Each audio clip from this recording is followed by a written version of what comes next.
right, boys and girls, it's time to get this show on the road. Get your cup beverage of any kind that contains liquid. It could be wine, it could be beer, it could be water, it could be tea, it could be whatever you want. And a cup to go with it to take part in the world-famous Paracosmic Sip, which is starting in just a bit. Let's get this show on the road here, boys and girls. Make sure you like this stream and share it out to a friend. Get them a free reading on the house today. Bring them on in and let them see what this show is all about. And let's get this thing going up in 3, 2, 1. Welcome, everybody, to Ask a Wizard. Welcome, welcome. We're doing a live wizard reading and letters show tonight. We're going to be doing stories, music, memes, philosophy, wherever the night takes us as we sail around the seas and look at videos and memes and music and do readings and espionage on our allies and enemies. It's a fun show. If you were here yesterday, that is the theme for this show. It's a goal of being the perfect background. That is my goal with this particular segment, the live wizard readings.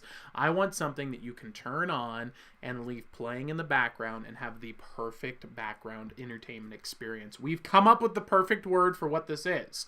I am a CJ. Now you might be asking yourself, Tyler, I think you are mistaken. You may be referring to a DJ. No, I am not mistaken. This is a CJ. I am a content jockey. That is who I am in this scene, and I think that is the role that I can provide for you guys. So what do you guys think? Good idea? How are we doing over there in chat, Peeves? Good. Thank you. Anything else? Any chats? Any updates? Just one-word Giovanni sentences? says you are a hero. I am a hero. I accept that, Giovanni. Let me know other comments I can agree with that are positive. Of course. Absolutely. And Athena's Owl says you're being replaced by Aristotle. Ooh, being replaced by Aristotle, that's 100% acceptable. I mean, it's Aristotle. He's kind of really smart. Awesome. Yeah, you should definitely read him. Good luck getting through Aristotle. That's going to be intense. Let's get the Paracosmic Sip going up in here. Let's go. Get some relaxation, negative emotions, stress away. I hope it works for me because I am in a sad mood. It is a sad day for Tyler because my birthday is coming up. It was brought to my attention by OPVs, and now I am sad. Very sad person. So I'm going to work on that by getting rid of with the Paracosmic Sip. That is the goal. Let's get some music up in here. How about you guys? Do we have any other birthdays coming up in the chat? Let us know, and let's find out. By the way, I heard Sherlock Owl and Ducky Owl send some letters our way. Pretty excited to get those. We're going to open them live on air once they arrive. Ooh, we got the music up. Let's go. And let's get that owl of relaxation on the screen here. So this is the owl of happiness and relaxation. As you look into his eyes, you'll notice that beautiful nature scene. It brings relaxation and joy. But not enough, though. We got to go ahead and release our negative energy. So let's go ahead and start there by taking all the negative feelings we have, all the stress, all the sadness, any depression, feelings of badness in you, have them flow out of your body into your arms, into your hands, and start making an energy ball with those right in between your hands. Now, as you do this, you'll actually feel a magnetic force in between your hands. And it'll feel like that energy is filling it up like a bubble all the way to the top. And once it reaches the top, that's how you know it's charged. There we go. We got that right there. And you just let that float away. And when it floats away, you will feel that release of that energy, but it's not enough. You got to replace it with something else. That's where the Paracosmic Sip comes in. So grab your glass or beverage container, whatever it is, place your hand right over the top, and imagine the same exact situation. But this time we want the energy at the bottom of the cup, and the energy is going to be what energy you do need, the positive energy you want. Could be energy, relaxation, whatever you need right now. And imagine it filling the cup in 3, 2, 1. You'll feel a tingle on your hand. That's how you know it's charged. And it's time for your Paracosmic Sip.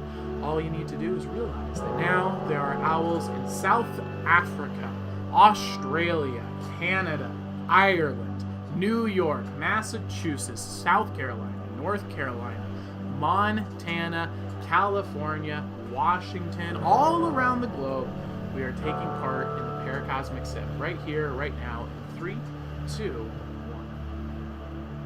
When you do, you'll feel that energy fill your body, give you the exact energy you need, and let us know in the chat below your experiences with that. We'd love to hear what's going on for you. Let us know. And are you able to now see through walls? Have you solved the meaning of life? Are you now understanding a chemical structure in a visual way, like you're just able to summon ideas in your mind? Let me know what has happened to you because of the paracosmic sip and the paracosmic sip alone. I can't make any claims, but you guys certainly can. So let us know in the chat below. How are you doing over there, El Peeves? Good. I guess Athena's owl has a birthday coming up too. Ooh, happy almost birthday, Athena Owl. Welcome, welcome to the Sad Boy Birthday Club.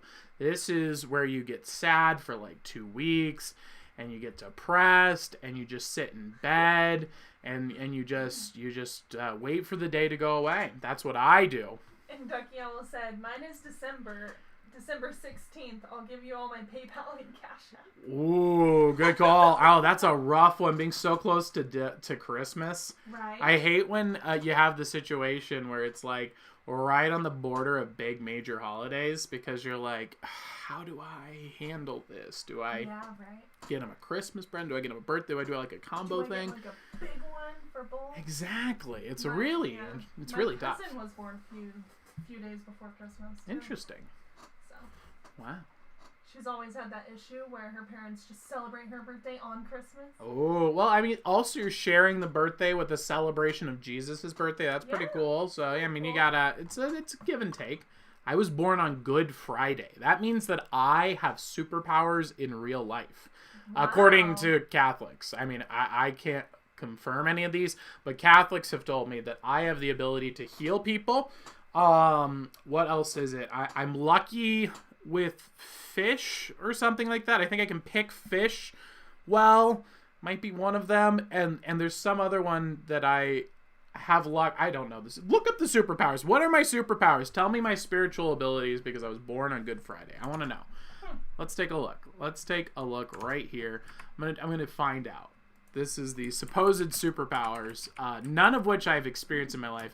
Good Friday superpowers. All right. Let's see here. Oh, no. Being born on Good Friday, super abilities. Or they're not going to call them superpowers, are they? They're going to probably call them, like, myths, maybe? Being born on superstitions. There we go. All right, let's see. A child born on Good Friday has the gift of healing. Okay. Many fishermen will not cast out their net on Good Friday. Bread or cakes baked on this day will not go moldy. I'm thinking that's not real. Eggs laid on Good Friday will never go bad. Again, not sounding too real to me. The painting of crops is not advised on this, or planting of crops, my apologies, as an old belief says that no iron should enter the ground on that day. Wow. Hot cross buns baked on Good Friday were supposed to have magical powers. It is said that you could keep a hot cross, but which had been made on Good Friday for at least a year, and it wouldn't get moldy. Wow. All right. So it's like elven bread. Hardened old hot cross buns are supposed to protect the house from fire.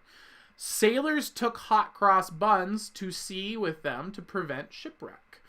A bun baked on Good Friday and left to get hard could be grated up and put in some warm milk to stop a upset stomach. So apparently crossbread is magic. That's pretty cool. Yeah. Having a haircut on Good Friday will prevent toothache the rest of the year. Who makes these things up? Wow, that is very interesting facts about the gifts and superpowers that I have because of my birthday being on Good Friday. Very cool. Any kind of rules for the haircut? Like, can you give yourself a haircut? Doesn't say. Do you have to pay a barber? I'm not just thinking that they thought these through too well, because they're saying eggs don't go bad, and I think you could really find that out pretty quick. Yeah, that wouldn't be that impressive. Yeah. What do we got going on here? Giovanni said, we're all going to have a party up with Tyler so he won't be sad, and lots of gifts. Oh, jeez. He said, and take Tyler to Hawaii. Hawaii, jeez. Yeah, I don't have $7,000 just laying around to go to Hawaii with, man. Hawaii is so overrated. I've been to Hawaii, and I'm telling you guys, it's really not that special, especially if you go out anywhere outside the tourist destinations. You got to realize that Hawaii is like the crumbs of California. It's just filled with people that are just living in very bad situations. They're resentful of all the people who bring business because they realize it's this weird relationship they have because they understand that their complete existence is only because of tourists. So in a way, they become a slave to this tourist industry, and they're resentful of it because they know that they couldn't survive without it, and so they have to have it, but they don't have a choice in their minds, even though they do have a choice. It's called building a homestead, but they don't, and so they kind of have this really weird relationship with tourists. I almost died in Hawaii as well. Wow, how? We went out scuba diving, or I guess it wasn't snorkeling. We were going out snorkeling in the water. Well, first off, I almost got fined $250,000 because it turns out they're weird about their turtles, and I think it's absurd. A giant 6-foot turtle swam up to me. He's the same height as me. So he's floating up, and I'm like, whoa, giant sea turtle, how awesome. I'm going to pet him on the head, and it's going to be awesome. And then I got my arm pulled away by, I think it was my dad, and there was actually people in Hawaii swimming through the water and watching people to make sure that no one was touching the sea turtles. And it's a $250,000 fine if you so much as pet the head of a legendary sea turtle. So not a fun experience at all to be denied my sea turtle rights. And then I proceeded to, of course, get into an argument with the snorkely boys who were spying on us. And I would ask them things like, so you're telling me the sea turtle decides to hop up onto a boat. They are not allowed to remove him, and he has to sit there and then drown or die because he's not in the water because they're not allowed to touch him. He's like, well, that's different. So is this about protecting them, or is this about some stupid rule about not touching turtles? And so we were going off for quite some time there, and then I let myself pass on with this peasant who clearly didn't understand the principles upon which the law was formed. The law is there to protect the sea turtles, not to stop people from touching the sea turtles. There's a logos that they weren't enforcing, and it made me very angry. I was frustrated. And Tyler was only 4 years old at this point, so. Pretty much, yes. This was 4 years old, Tyler. Actually, I think I was maybe 13. I don't know. It was a long time ago. And so then we went back down, and then we saw a scary eel. It was a pink and black eel, and we're like, ooh, we should stay away from those. Those things can be poisonous and mean, and we don't know what this is.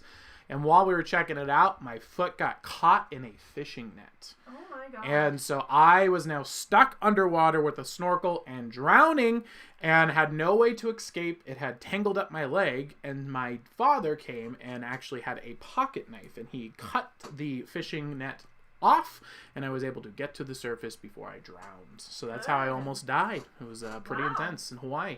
That sounds pretty crazy. And I enjoyed eating sugarcane. That was my favorite part of Hawaii, was eating raw sugarcane that we cut with a hatchet, and that was delicious. And then I found out you can't import it to California because, I don't know, they have the stupidest rules. They're just like, nope, no sugarcane allowed. It is not allowed here in California. Despite the fact sugarcane grows like a weed in California, it would be incredible as a crop. It's a healthier version of sugar. Just wouldn't allow it.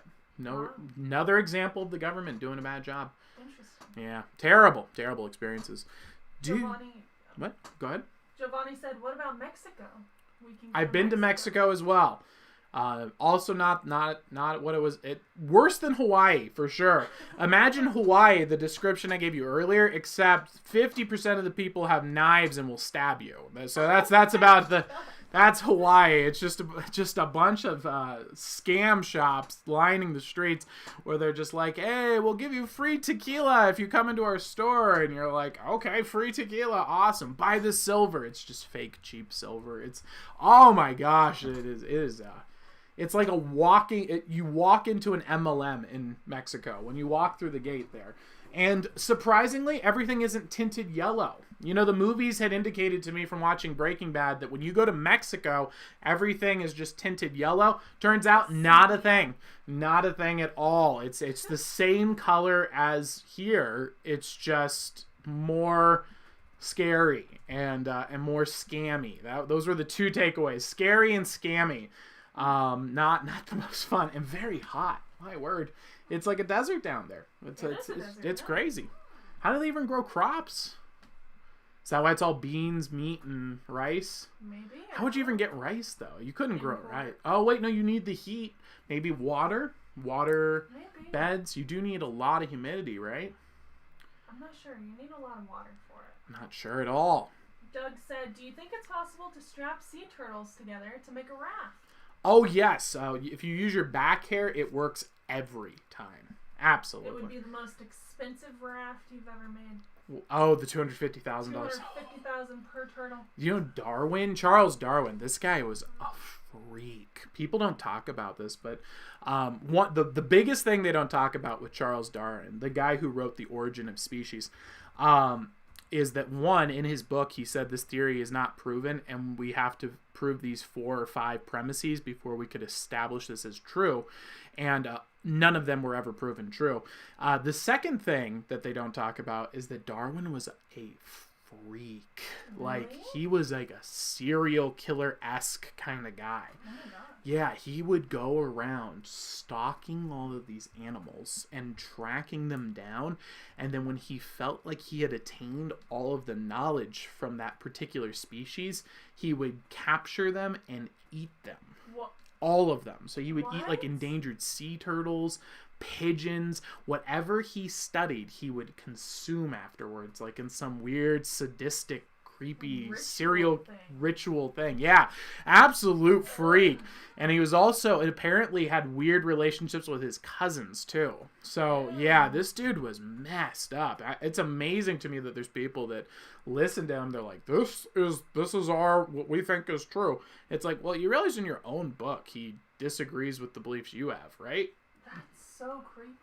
So he ate like cats and dogs? Anything he studied, yeah. Oh, I know he ate an endangered turtle and they got a bunch of bad publicity because it's like, that's like, there's only like 1,000 of those. There were only 2. Yeah. You just ate one? He's like, well, read my theory on survival of the fittest. It's absolutely insane. It really is. It's bizarre. He's a weird guy. What a freak. He is watching with me. He said, look at the birdie. I'm not sure what's going on. Her baby cousin, Chris. Oh, nice. Welcome. I'm glad that you enjoy the baby owl. Baby Chris type a message for chat. It says P*OFH parentheses question mark question. Look, you got to not invest in that. I know everyone's hyping up the stock, but really it's all, you got to be diamond hands on Dogecoin and GME. That's the only way. I get it. I know they're putting out a lot of pressure, but you're going to get through this. I believe in you. So let's move on to the weekly weird. My word, we haven't even started the show yet. Let's get you the only news that you need for the day. That is This Week in Weird. Plague doctor spotted chasing children around Bucks Village. Now, this is headline news, and more importantly, it is headline news here, because once again, and guys, you're going to learn that this is a very common thing around these parts. This show, if anything, acts as a testimony. I get it. I get why the main reason people show up here is it's like a freak show, you know, the bearded lady. It's you're like, whoa, this guy thinks really weird. That's a weird thing. Look at the weirdness. Wow, I'm glad my brain's not that weird. I get that. There's the freak show element, and that's fun. But also, it's the freak show element of thinking that I do. I'm coming up here and saying, look how weird my brain works. And then the fact that it also has this weird pattern of always coming true. That's the second part. And that only is there for the long-term fans. You got to hold out for 3, 6 months, sometimes 4 years. Diamond hands on the stream. And you would be amazed at how everything that I make, the most wild claims, just seem to manifest. Like, right now, you're listening to this show, and you're like, Arby's, okay, Arby's, right? McDonald's is the #1 fast food place in the country, Tyler. You're absurd. Just wait. Just wait. I'm telling you. This is no exception to that rule. A plague doctor was spotted chasing people around in public areas this week. Once again, my wildly outrageous claim that plague doctors are returning because of the beer sniffle virus, which we did an entire History's Mysteries on, has come true. Why does this happen? Honestly, I have no idea. This has been a trend throughout my entire life. OPBs has witnessed 7 or 8 of these events where we try some energy drink thing called a Bay. It's a novelty gift one in a specialty store. They're like $5 for a bottle. And I lean over and I go, this is going to be in Costco and Walmart. What happened 2 years later? Costco and Walmart, biggest drink brand. It's amazing, blowing up all around the area. It happens so often. It's freaky.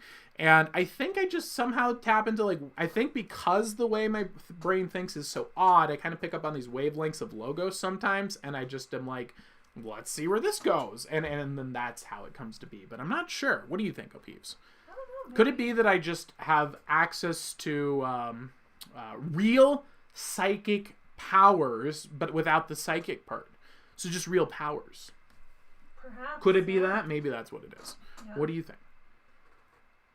You definitely have a gift. OBB thinks it's a gift. I think that it's weird. Also, it could be if you talk into a camera and just speak what you're on the top of your head, trying to just say how you're talking for 3 hours a day. I'm probably going to say enough things so that 1 or 2 of them's got to be true, right? True. That's another good strategy. Exactly. What I need to start doing is like a fake psychic. That never came true, I need to make the stream an entire fake psychic magic trick where the first half I make one claim and then the second half I make the other side of the claim, because the first half of the audience has already left and then the evening crowd came in. And so for the first crowd, I'm like, you know what, guys? Tomorrow I'm predicting this is going to be the president. And then the next, at the end of the stream, I go, guys, I'm telling you, the other guy doesn't have a chance. He's no way he's gonna win. And then either way, I just clip it up and say, voila, look at me, I have succeeded. Wow, wasn't that wonderful? Uedal says it's called being human. Ah, being human. Okay, all right, I like that. That's a good strategy. Very impressive. Alex said fast food sucks, totally overrated. It really does. It is terrible. That being said, Arby's is going to go to the moon, and McDonald's is going down. Arby's is the best of the worst. I mean, maybe. It's not even that. It's honestly, I'm actually emotionally detached from these things. Like, I just, I can just see, I just see it, and I'm just like, yep, that's my take, my tummy. It's my tummy. That's what it is. My tummy tells me, and I just go with it. And yeah. For some reason, it just always seems to work. Uedal said the flu reinvented and rebranded. Exactly. That was the whole theme of the History's Mysteries. It was like, hey guys, everything we're doing, like down to the mask and the 6 feet of separation. By the way, the stick that they carried was their 6 feet of separation stick. So people had to stay outside the radius of their stick. That's crazy. All of the things are the exact same crap that they pulled during the plague of old, the plague doctor days. And then the people lying to them, giving them fake injections that don't heal them at all, and it doesn't do anything except make them sicker. It's the same thing. Absolutely insane. My goodness, absolutely mind-boggling. So let's move on, shall we, to the show. So I have the How to Jump in here. We're going to move right past that. Let's see if we got any live wizard readings right off the bat that we need to address. This is the live wizard reading stream. So the goal, again, guys, here is I want to make the perfect stream to play in the background for you. This is something you can listen to, and I want to be your CJ. That is a content jockey. I am starting that as a trend right now. I am the first ever CJ to officially cite the title, and we're going to be going through. You can play it in the background, and it's a great time to bring your friends. If they've never heard the stream, never seen it, bring them on in for a live wizard reading, and that is what we'll be doing here. And of course, at any point, if you want to upgrade, just say upgrade in the chat, and that's going to get you a 3-card reading for whatever you choose to pay at the end. So at the end, go to paypal.me/askawizard and pay whatever you think the reading is worth. Boom. That is how you support the stream. So that, my friends, is the wizard readings. Do we have anybody up first, or should we just head on over to the memes and music? Nobody up yet, but Giovanni says, I have amethysts. It gives me nice dreams and visions. Neat. Okay. Isn't that a stone? It's a purple gemstone. Nice. All right. Cool. That's pretty nice. I know Wise Owl is big onto the crystals and the stones and their symbolic meanings and stuff. Very nice. You should definitely check out Wise Owl's stuff. It's Gifts of the Universe. Really good stuff over there on Facebook. All right, so let's get let's see here. I have quite a few stories. Plus, we got Tom McDonald, the next 1/4 of Tom McDonald, and because we got only like 7 minutes in, and it's like 28 minutes ish song. I've got a lot of stories. Good. Of movies to watch, I should say. These are things that I think you guys really need to hear about. Do you guys have a preference? If there's any videos you want us to pull up, I think we definitely need to start with a song here. So let's do that. I just had a hiccup in the middle of a sentence. That was really impressive. Let's get some music going up in here. I know Ducky Owl did have a recommendation, but let me check it out first. So I was thinking deeply about the show today. As you know, I'm a sad person because my birthday is coming up. And so whenever I get sad, I just start, instead of thinking about fun things, I just start thinking about how all of the things that I've done in my life that have been failures and mistakes and what I can do differently so that they don't continue into my future. I basically go through the death card of the tarot deck, and I'm just sitting there saying, what do I need to sacrifice to attain what I need? What must I give up? What are the bad habits that I hold that are holding me back? And I just go deeper and deeper into my brain. And I got to the show and thinking about how do I make the best show on the internet? And this is a conundrum, you see, because upon thinking about it, I realized I had not thought about this topic, but instead what I had done is listen to other people's thoughts about the topic. And I myself had not arrived at my own thoughts. And so that is a bad situation to be in. Whenever you catch yourself in a place where you don't have thoughts, you have other people's thoughts, and you haven't thought about it and got to that point on your own, you got to be careful because, whew, that is how you can get taken off the deep end. That's how you can have dreams destroyed. That is how you can have cults built. That is how you can go and wave flashy signs till you're 50 and never accomplish anything. You got to be careful with being these protesters, you know, and getting wrapped up in crazy ideas. And it all stems from not thinking about your own ideas. And so I was thinking about the show, and I started thinking, how do I make the best show? And everyone says, you know, talk to your audience, ask them what they want. But then I started wondering, it's like, if I do that, every person who watches the show is slightly different.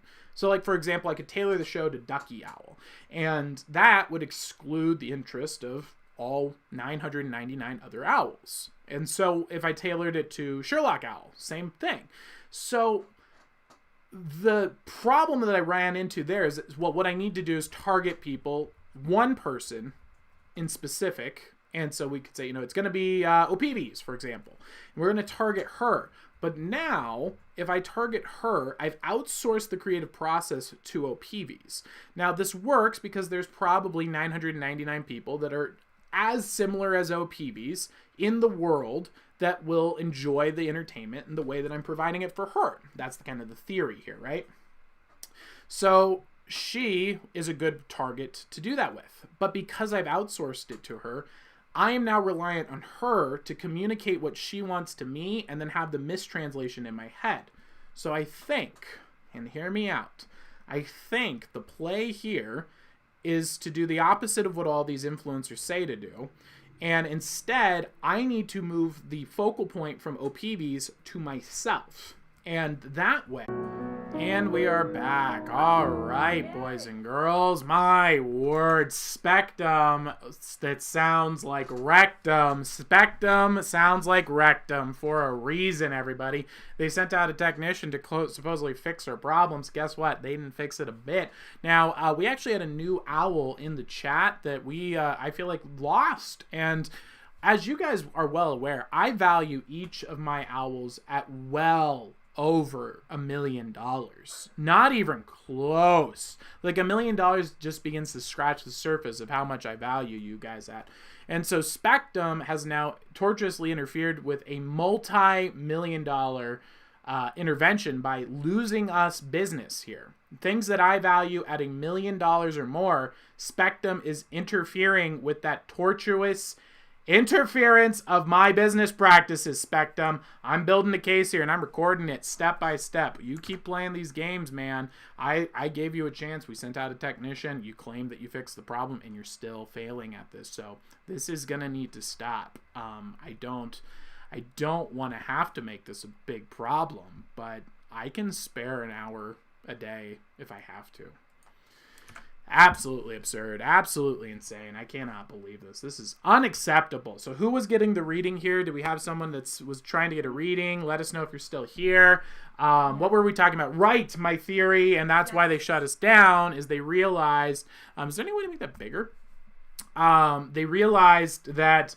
So I was realizing that I cannot... so if I build the show based on someone else...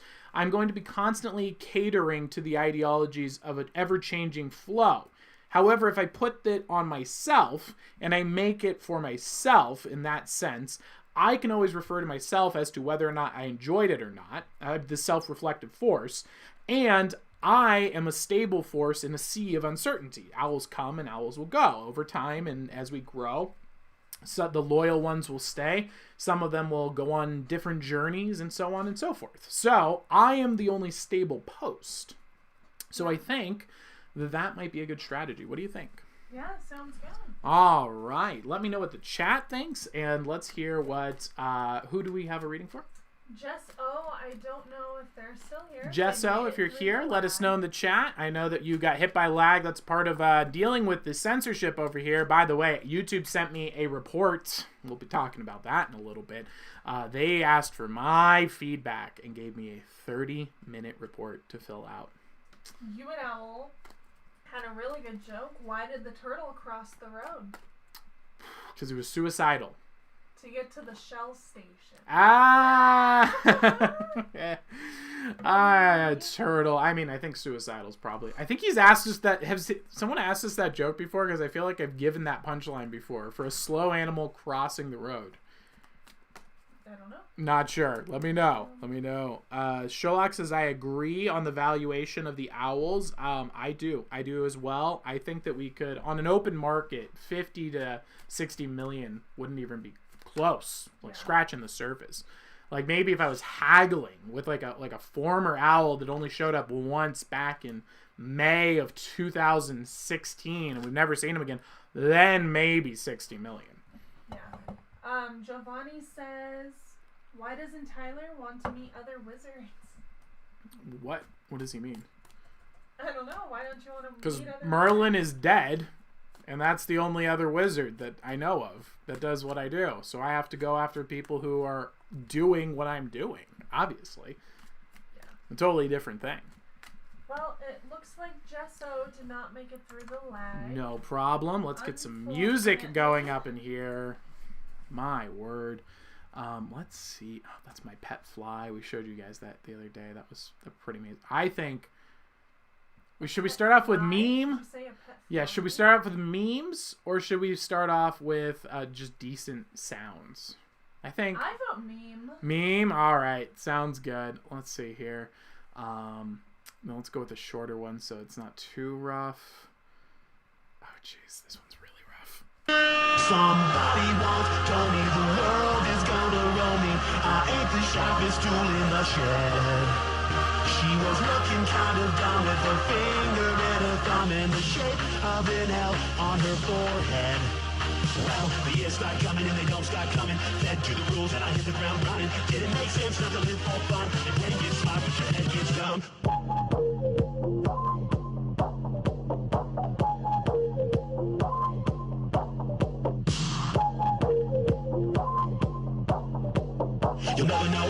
don't go. You'll never shine if you don't glow. Hey now, you're an all-star. Get your game on, go play. Hey now, you're a rock star. Get the show on, get paid. Only shooting stars break the mold. It's a cool place, and they say it gets colder. You're bundled up now, wait till you get older. But the media man beg to differ, judging by the hole in the satellite picture. The ice we skate is getting pretty thin. The water's getting warm, so you might as well swim. The world's on fire, how about yours? That's the way I like it, and I'll never get bored. So much to do, so much to see, so what's wrong with taking the back streets? You'll never know if you don't go. You'll never shine if you don't glow. So much to do, so much to see, so much to do, so much to see, so much to do, so much to see, so much to do, so much to see, so much to do, so much to see, so much to do.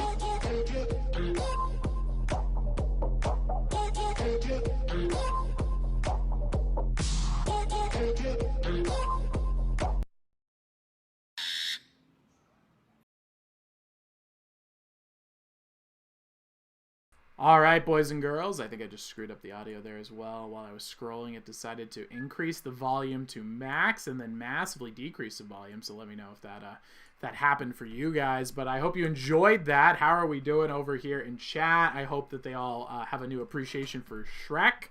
I certainly do. That man is very, very awesome. Y'all said you need to make a video on Spectrum. I had the same problem.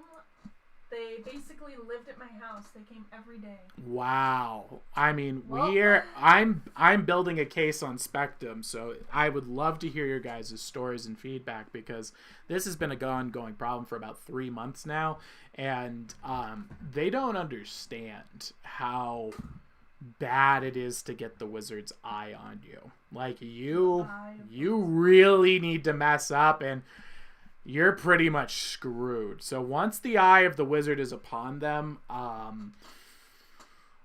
I would really appreciate it if you fixed your internet issues before I had to do that. That would be great. But you know what else would be great? Let's look into stories of people who also got equally frustrated with things and didn't take it out in the best way, but did it in a noble way, shall we? I would like to introduce you, my friends, to a story known as the Killdozer. Oh boy. The Killdozer, my friends, is a story of internet legend. This is the story of a man who has been pushed too far by the government, and he chose to, instead of just ending his life or taking innocent lives, he chose to enact revenge upon those who wronged him before he passed on to the other side. We're going to take a look and see. Let's take a look at this one right here. I'm sure this scene will looked cover it. like This is, my friends, the story of Killdozer. And there will be much pausing, of course. moments ago. This is tape. This is when we first arrived on scene, and it looked like officers standing on a hill above this. What you see here is a tractor that has been outfitted with a solid 2 feet block of concrete and reinforced with rebarb and made with armor that makes it akin to a armored tank. All made with Home Depot equipment. This earth mover turned tank were firing some pretty heavy arms at him, trying to find a weak spot, trying to find some way to immobilize. The explosives you see are the local police shooting every single thing they have at it, and it's having zero effect on the Killdozer. This man was now on the east side of Granby in what's called an independent propane company yard. We thought for a time he might actually be taking out some of the propane tanks. He kind of looked like that's what he was thinking about, and then he took off and headed into the downtown area again. Now, if you'll stay with me, photographer David Gregg is going to fast forward some of the videotape, show you just a little bit of some of the crazy things that this man has done over the course of the past hour and a half. And again, we want to emphasize, at last check, when we were last over Granby about 15 minutes ago, he had been stuck stuck inside the back end of the Galmo's appliance store, apparently taken out his own radiator, and the engine had seized up, and SWAT team members were trying to get inside the tank. But a tank it is. It's an earth mover no more. It's tank it is. An earth mover. Do you guys have some questions that you'd like to pass along? Those are the propane tanks that he was kind of milling about. It all started about 3 o'clock this afternoon. Where did he begin? Do you know? He started on the end of town. We are told What was that? Ducky Owl said, I will make it. Make the killdozer? Officially, we want to emphasize that this man owned a business next to the concrete company, that he had a long-standing beef with the concrete company in Granby. Okay, so here comes the first part of the narrative that this news coverage fails to mention because, again, the news is all lies. So they're leaving out some very crucial details about Mr. Killdozer. The long-standing beef he's had with the concrete company is that the concrete company is attempting to put his small business out of business. They have been coming in and trying to purchase his land, steal his land from him, and replace it with their business and shut down his small business. And he refused to do this. And so the concrete company started hiring lawyers and marketing campaigns and PRs to try and get the county to pass legislation that would allow this concrete giant company to steal his business from him and shut it down and build their own stuff there. And he, of course, was fighting this all this time. And he was able to fight it for a very, very long time, 5-10 years in court. But as you can imagine, this is just draining their funds. And their whole strategy was, well, we don't have to be in the right. We're just going to bankrupt this guy before he can even defend against us, and we'll just keep pushing it up in the courts, and then he'll lose all his funds and we'll take his business. And so he's been fighting and fighting against this. Well, over this court fight, he has been working on funneling his business's resources into a special project in his garage. The special project was the killdozer, the thing that you just saw terrorizing the town. He has been working on a plan B, if you will. If the courts and the government were to fail him, well, he would still have his way. And so that is the start of the backstory that the news station left out about the killdozer. A very long-standing, decades old, it was described to us, and then he went after the concrete company first. He then made his way down Main Street of Granby and actually was taking out buildings as he passed, took out much of the town hall, took out the library, may have gone through the Liberty Bank, and actually looks like he might have punched in one side of it. Now, that list is not just arbitrary things. This was not the act of a madman. No innocent life was hurt other than the killdozer himself during this. He only targeted the people who wronged him. So this is where the next part of the story goes. After being in court for so long and his finances starting to run dry, he realized that he was at the end, and almost as if to put a final nail in the coffin, the courts finally ruled against him. Wow. So his own people turned on his small business and passed legislation to have his small business stolen from him and given to the concrete company for some reasonable price, whatever they were calling it, reasonable. Well, that reasonable price that they agreed upon gave him the final resources he needed for the killdozer. Wow. He built his armor reinforcement. He fixed up the vehicle. He got into the vehicle, sized up the whole thing, and put down the lid. Now, once the lid was closed, it cannot be opened from the inside or the outside without specialized equipment. So he has a plan to get out, but it would be him getting taken to jail, but that's not in the cards for his plan. So once the thing goes down, he's in there forever. So it's basically like a suicide note or a end of you're going to be in prison for life. Drives out with the killdozer and makes a beeline straight for the cement company, as you heard her. He mows the cement company down, pulls out, and then makes a beeline for the town hall, the people who just passed the law stealing a small business for him. He mows down this town hall. He mows down the local library where they had the vote for this particular crime. And then finally, he mows down the bank, because the bank was the one providing the loans to these cement companies to keep them into continual courts of law. So these are all the acts of a very consciously aware, not psychotic man at all, with a well thought out plan and exacting vengeance. Now, is this a good thing to do? No. But this is also not the act of a madman, as it was portrayed. This is the act of someone who was trying to right a wrong. The government failed. He had no appeal to the Lord, so he went this way. The New Liberty Bank in Alex said, unfortunately, the courts and the government fail the people most of the time. Yes, they do. The government fails at everything it attempts to do except genocide and theft. They're very good at those two things. Granby, and came out For it. the other. This was, these pictures were taken, again, this is fast forward, but these pictures were taken at about 4 o'clock or so. This would have been about an hour into the rampage. And you can see the armor plate on the side of that. It didn't seem to matter what police They're trying to officers block did him with their other rifles tracks. and such, and they could not pierce it. This was an earth scraper they moved in to try to do some combat, to try to in some way immobilize Oh the my gosh, scraper. she's flipping it Almost over. got to where he What was a turning it legend. over at that point there. But the scraper is just no match for the cat there, the caterpillar turned tank.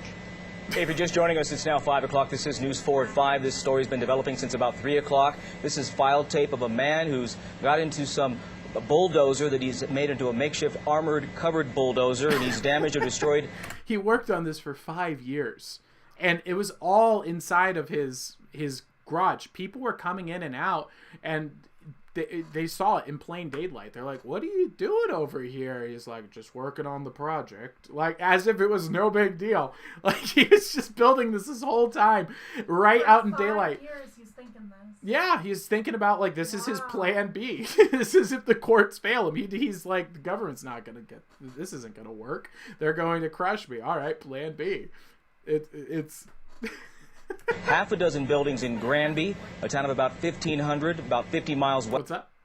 This man had a plan. He west of did. Denver. Luann, you can't see anybody in there. Did you ever get a look at the person who's inside? We never did, and I think that because he geared this up, outfitted it to act like a tank, that he has a very But they're not doing actual wizardry. They're doing just basically rebranded new agey stuff that isn't anything to do with wizardry. tiny kind of point of view that he could see out of. We were skeptical when we first arrived on scene that there was any way for him to fire any weapons Look at out all of that this, and I think that's concrete exactly on the top case. from smashing What you see on through the top of there buildings. is debris, some venting, a whole lot of cinder blocks. He's actually pushing cinder blocks. These It's these really are well remnants of designed. debris from the buildings The he's SWAT taken out equipment can't over the take it course of down. the past hour or so, prior to when he has just again headed Oh, westbound boy. into the downtown area. Right there, may have taken out a radiator. He doesn't stop for light poles. He doesn't stop for buildings. He takes out the corner Look of how the this thing just copycat store. melts Again, this is through. right in downtown Granby. And Oh, that's another angle of the story. She actually brought this up that I forgot. The store, the cement store had also copied his business as well. So they just added his product line to try and run him out of business. Wow. Yeah. Such scum. And then the gamble store next to this became another prime target, backed up while the radiator And smoked. these businesses he's running over right now are the people who sided with the city council to have his business removed. While he has any power left, he's going to attack that Gamble's appliance store. Many of the stores, the buildings, the offices that we have seen him take out apparently seem to have some rhyme or reason to him, some kind of history, some kind of ongoing gripe that were part of his problem with the city officials and some of the other business owners in Granby. He's going to turn around here and make one last stand and shove that caterpillar. Nietzsche would be so proud of this man. This is an example of Nietzschean philosophy lived to its fullness. Is it horrible? Yes. Is it a terrible way to live your life? Yes.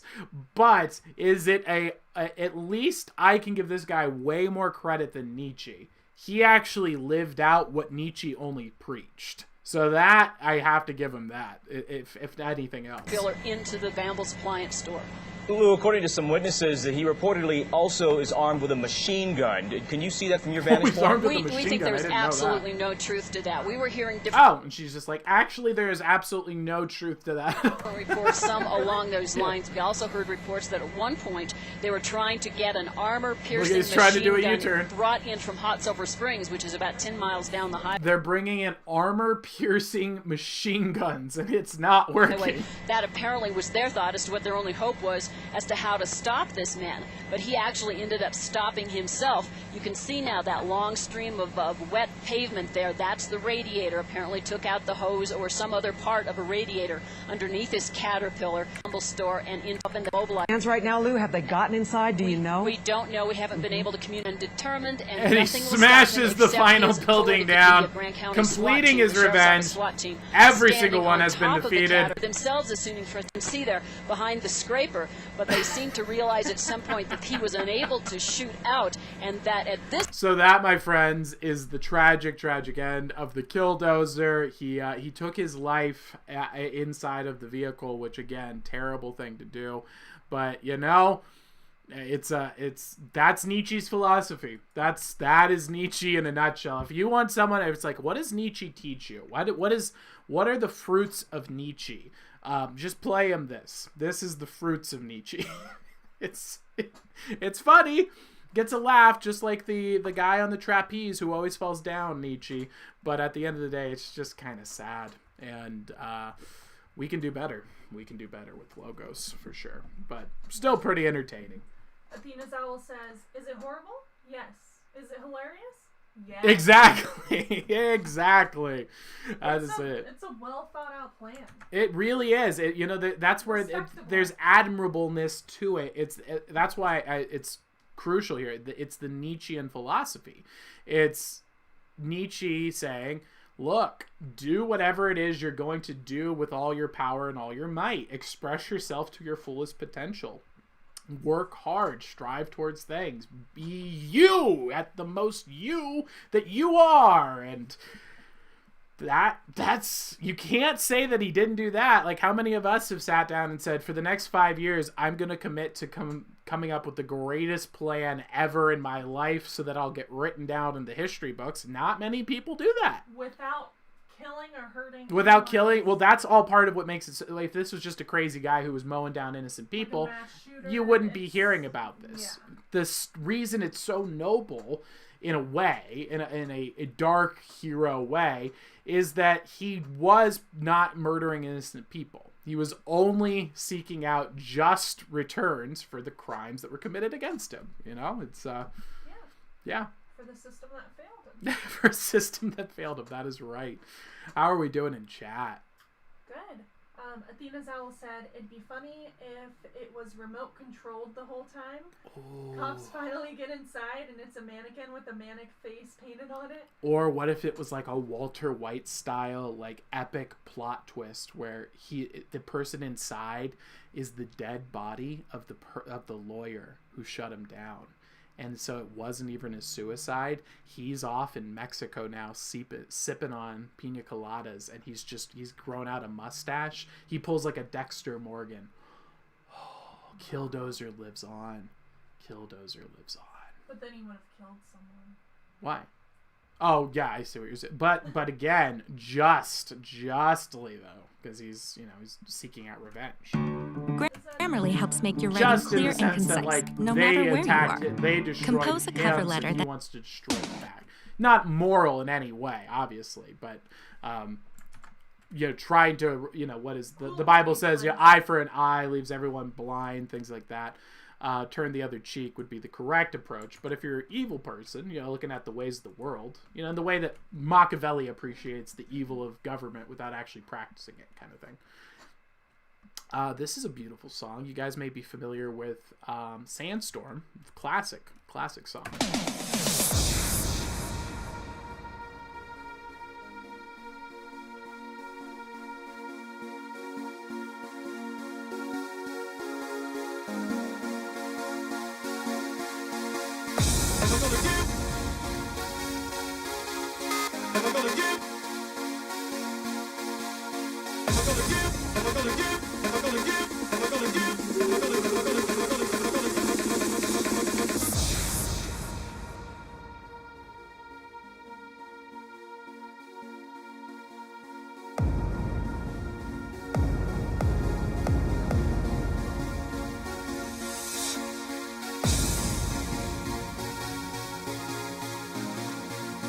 This is wonderful. Oh.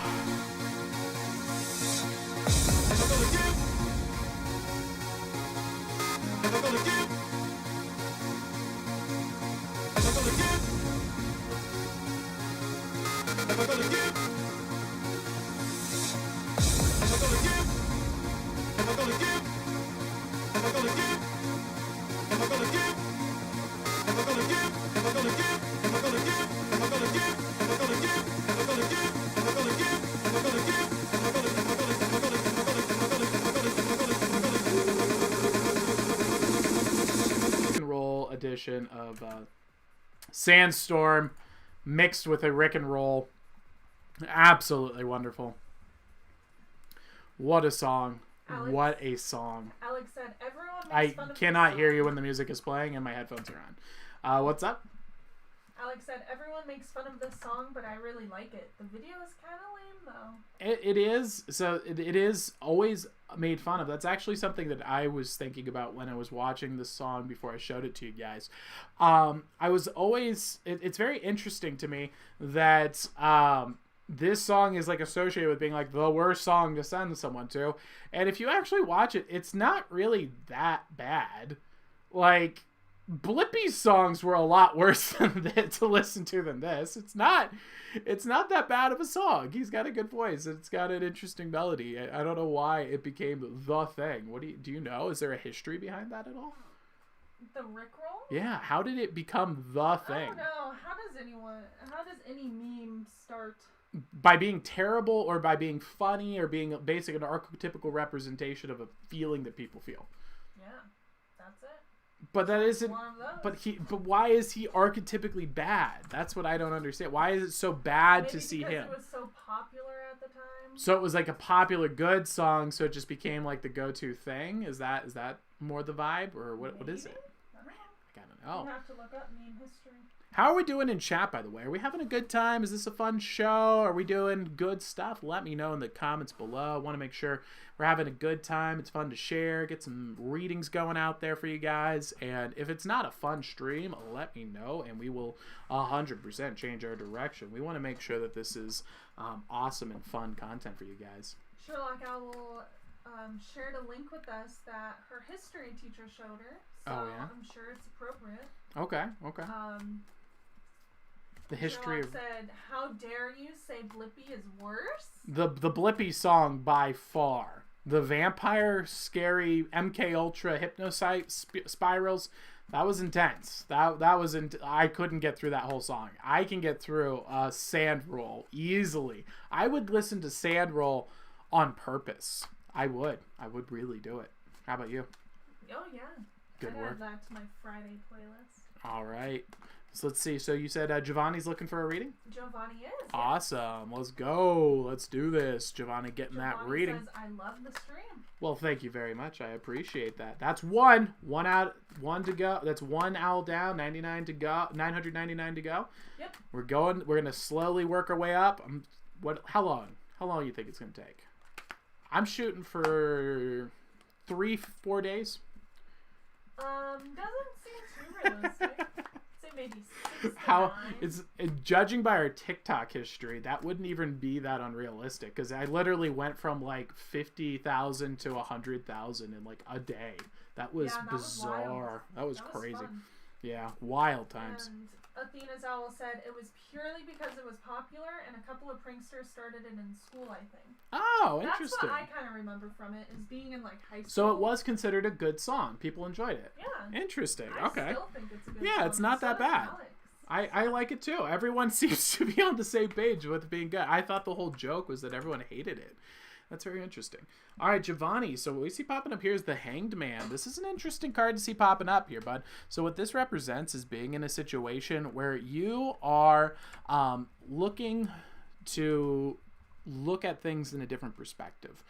We have been going at the world in one way, in one direction, and it's time for us to turn it on its head, as the Joker would say, and look at things from a different perspective. We really need to take an audit of the things that we're doing in our day and ask ourselves, what would it look like if we did the opposite of this? Now, this doesn't mean everything you're doing is wrong. You're going to find most of the things you're doing aren't wrong, but you might also find out that a lot of the things you're doing are wrong. That could happen as well.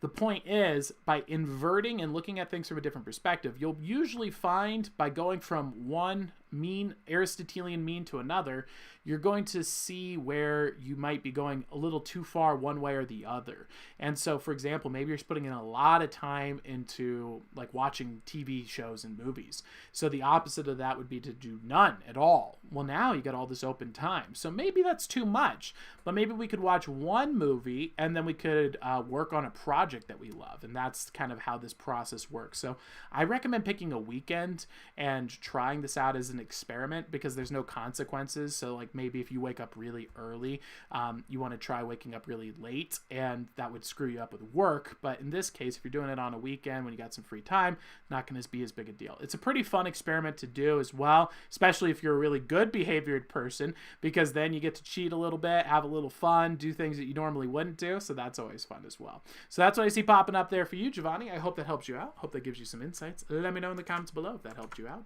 And we're going to move on to the next reading. I think the problem is that I have my entire career has always been on me being the magician doing the magic all the time.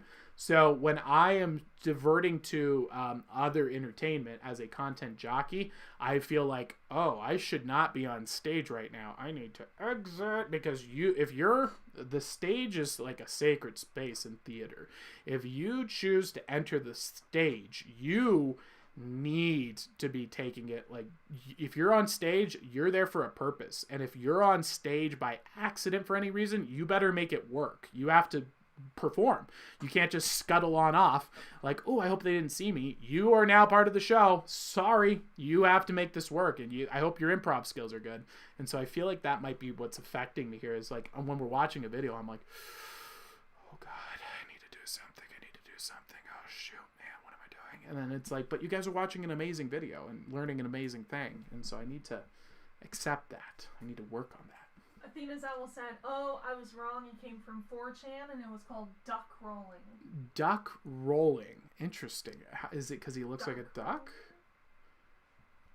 Maybe a video with ducks? Who Interesting. knows? I don't know. This is very weird. research Very topic. weird. We should definitely, maybe that'd be a good History's Mysteries. The history of Rick and Roll. Rick and Roll? Yes, Rick and Roll. that is a fantastic idea. Awesome. All right, yes, get that down on the list. Do we have anyone else looking for a reading? By the way, share this on out to your friends, guys. Invite them for a reading. And that is a way to grow the stream here and let them see a little bit of the vibe before we do other things like our pirate ship shows and our big shows during the weeks. Nobody else looking for a reading yet. Okay. Ducky Owl said, I think got mosquito bite on my foy. What? Ducky Owl, did the mosquito bite you on your brain so that you can't type in English anymore? My word. You tell it to give you your brain juice back. Whoa. That is an adverse reaction to mosquito bites. I think, Ducky Owl, you're gonna need to look into that. That was intense. I'm sorry that happened to you. I wish you a speedy recovery. And I say, get revenge on that. Get revenge on that dirty mosquito. Before it takes you out. Absolutely. That is appalling. Giovanni says, thanks, helps a lot. No It's problem our at all. destiny to be here with Tyler, Jeannie, and King Monkey. All right. Topics. Okay. All right. To support local restaurants. Oh, the Genie. We didn't look at Oh, the shoot. Well, no, Genie. that's for a History's Mystery. We just didn't do a History's Mystery since he asked. Restaurants. We've been to that's it. every city, including Little Rock. And even Worcester. Take the phone away from her and let her rest. And tonight, I'll be eating She's gotta the chicken replenish her quesadilla blood from Tony's supply Tex-Mex. because the single Katie. mosquito took her out. I you wonder, think did they bought it? Massachusetts, for Oh, some yeah. reason, my instincts say that that Massachusetts mosquitoes are tiny. I don't know why. It's just my gut says that they're not like big, giant mosquitoes. Let me know. Is that true? Are Massachusetts mosquitoes tiny or are they big boys? Giovanni wants to be DJ. DJ. I don't do DJing. I do CJing. Yeah, I'm a CJ. I'm a content jockey. Oh, we already did Mom Spaghetti. I thought he picked something else. What am I doing? I'm not going to play Mom Spaghetti Sherlock that Owl soon. did send a recommended video. Sherlock Owl did? Awesome. All right, let's get some music going. I'll check it out and see. Eat 'em up, beat 'em up, beat 'em up, beat 'em up. Eat 'em up, beat 'em up, beat 'em up, beat 'em up. Reese's Puffs, Reese's Puffs. Eat 'em up, beat 'em up, beat 'em up, beat 'em up. Reese's Puffs, Reese's Puffs. Eat 'em up, beat 'em up, beat 'em up, beat 'em up. I got Reese's Puffs in my bowl. Nowadays on cruise control. I got Reese's Puffs in my bowl. And just like that, I'm on a roll. Reese's Puffs, Reese's Puffs. Peanut butter chocolate flavor. Reese's Puffs, Reese's Puffs. In the AM, it's the flavor I savor. Peanut butter and chocolate too. You know how I do, that's what I wake up to. My Reese's Puffs inspired this rhyme. That peanut butter chocolate combination's on time. Reese's Puffs, Reese's Puffs.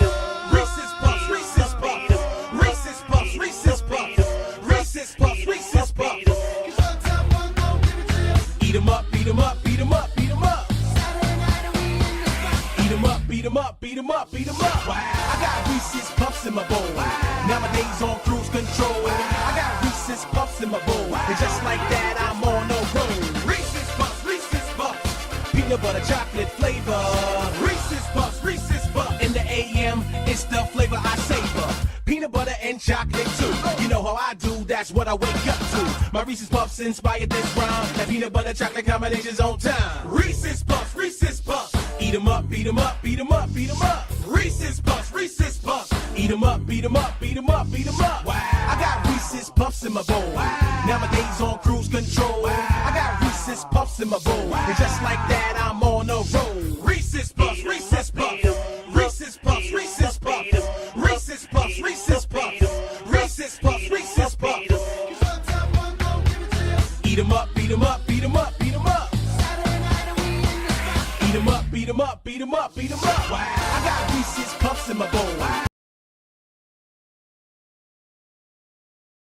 I think we've had much of enough of that. So what do you guys think? We got the video over here from Sherlock Owl. We're going to definitely check that out here in a bit. By the way, I learned a really interesting thing today. There was a game show. I can't find the footage anywhere. So if you guys can help me find this, it would be amazing. But there was a story written about this because, again, I was in my dark spirals and thinking to myself about things as I think to myself about what makes somebody what is. So the dialectic, of course, is what would make the most successful stream for 1,000 owls. That's the premise. So then we have to ask ourselves the questions like, what does successful even mean? And so then we start asking ourselves, what is defined success? And so then I start thinking to myself, well, we know that there are people who we consider successful and those that we consider not successful. So you could say that, for example, one metric is whether or not you are wealthy and influential and powerful. That's one way of defining success. So as we're researching this topic here, I don't know why I said we. I guess that means they have multiple me's inside of me. But as we're researching this topic, I go forth and I realize that there's a story about a billionaire or multimillionaire who had made a claim. He had said, you could drop me in the middle. You could drop Bill Gates in the middle of a city with no connections, not allowed to talk to any contacts, with, a couple $100 in our pocket and a beat up car. And by the end of the year, we'd be millionaires again. And that was taken very offensively. People are like, that is horrible. How dare you take such a claim? You're saying that it's all about your choices and behaviors and actions. It has nothing to do with the circumstances. And he's like, yeah, no, that's true. Like, yeah, your circumstances might affect you like 3% tops. But 97% of things is not your circumstances. In fact, most of the time being in bad circumstances acts as good motivation to work harder. So, and of course, he stuck to his guns. People got livid with him. So he put together a game show called The Poorest Richest Man, which has now been scrubbed from the internet because it showed that he was right. And he actually did go out and do this. And this is so hard for people to hear because when you hear this, if you are struggling in life and you're saying, well, it's because, all of these are the reasons are why I'm not a success and I don't have the life that I want. And this doesn't mean you have to be a millionaire, but if that is a goal of yours and you look at the rich and say, they're just lucky people who were born into the right families and went to the right schools, not a bit. He got dropped in a city with a brand new wiped cell phone, wasn't allowed to contact a single person he knew. He wasn't able to leverage his brand or name in any way. He got $100 in his wallet. He had a beat up truck that was on sale for $800. So this thing was just a clunker. Went into the truck and then went on a mission with the cell phone, $100 in the truck to build back his wealth. And so he started by first living inside this truck, because he couldn't afford rent, and he bought ramen, which gave him a month's supply of food for like $24. He then used his remaining $75 and purchased, went onto Craigslist, saw what was getting listed on eBay and Craigslist in the local area, and sold within 24 hours. And so he found that used tires were just flying off the shelves. You listed some used tires and they'd be sold within a couple hours. So he went over to a junkyard, found the used tires. He looked up YouTube, how to identify good used tires, what makes them real reusable or not. He picked them out and then started reselling them. So that's how he started building up his initial wealth. Then he went and he bought basically the equivalent of just broad open land that happened to have like a mobile home on it, like a $50,000 place. He put 10% down, 20% down on a $50,000 home, put the tire money into that, and now he had a home and he started renting out the other rooms. He goes through this entire process. By the end of 1 year, he got from $100 in his pocket, cell phone, beat up car, to back to $1 million. Wow, 1 year. 1 year. With no connections, no outside help. It was just the choices that he was choosing to make. So it's really, if you're ever in a situation and if you find yourself blaming it on the outside world, it's not worth it. It could be correct. You're probably even right. I'll even go that far. I'll say you're probably right. You still don't get to use that as an excuse. You can still go and crush. There's no reason you can't other than the choices that you're making. It's insane. Absolutely insane.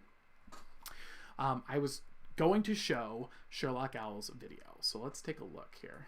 What is it? One from Sherlock Owl, one from Ducky Owl, and one from Giovanni. Ooh, very nice. All right. She sent me a progressive ad? Wow. Progressive. The only thing they're progressing towards is death. Wow. Death. All right. This is called Tunaka Tune. I've never seen this before. If it's inappropriate, my apologies, guys. Let's see. Himself, because he couldn't afford a second person, I'm assuming.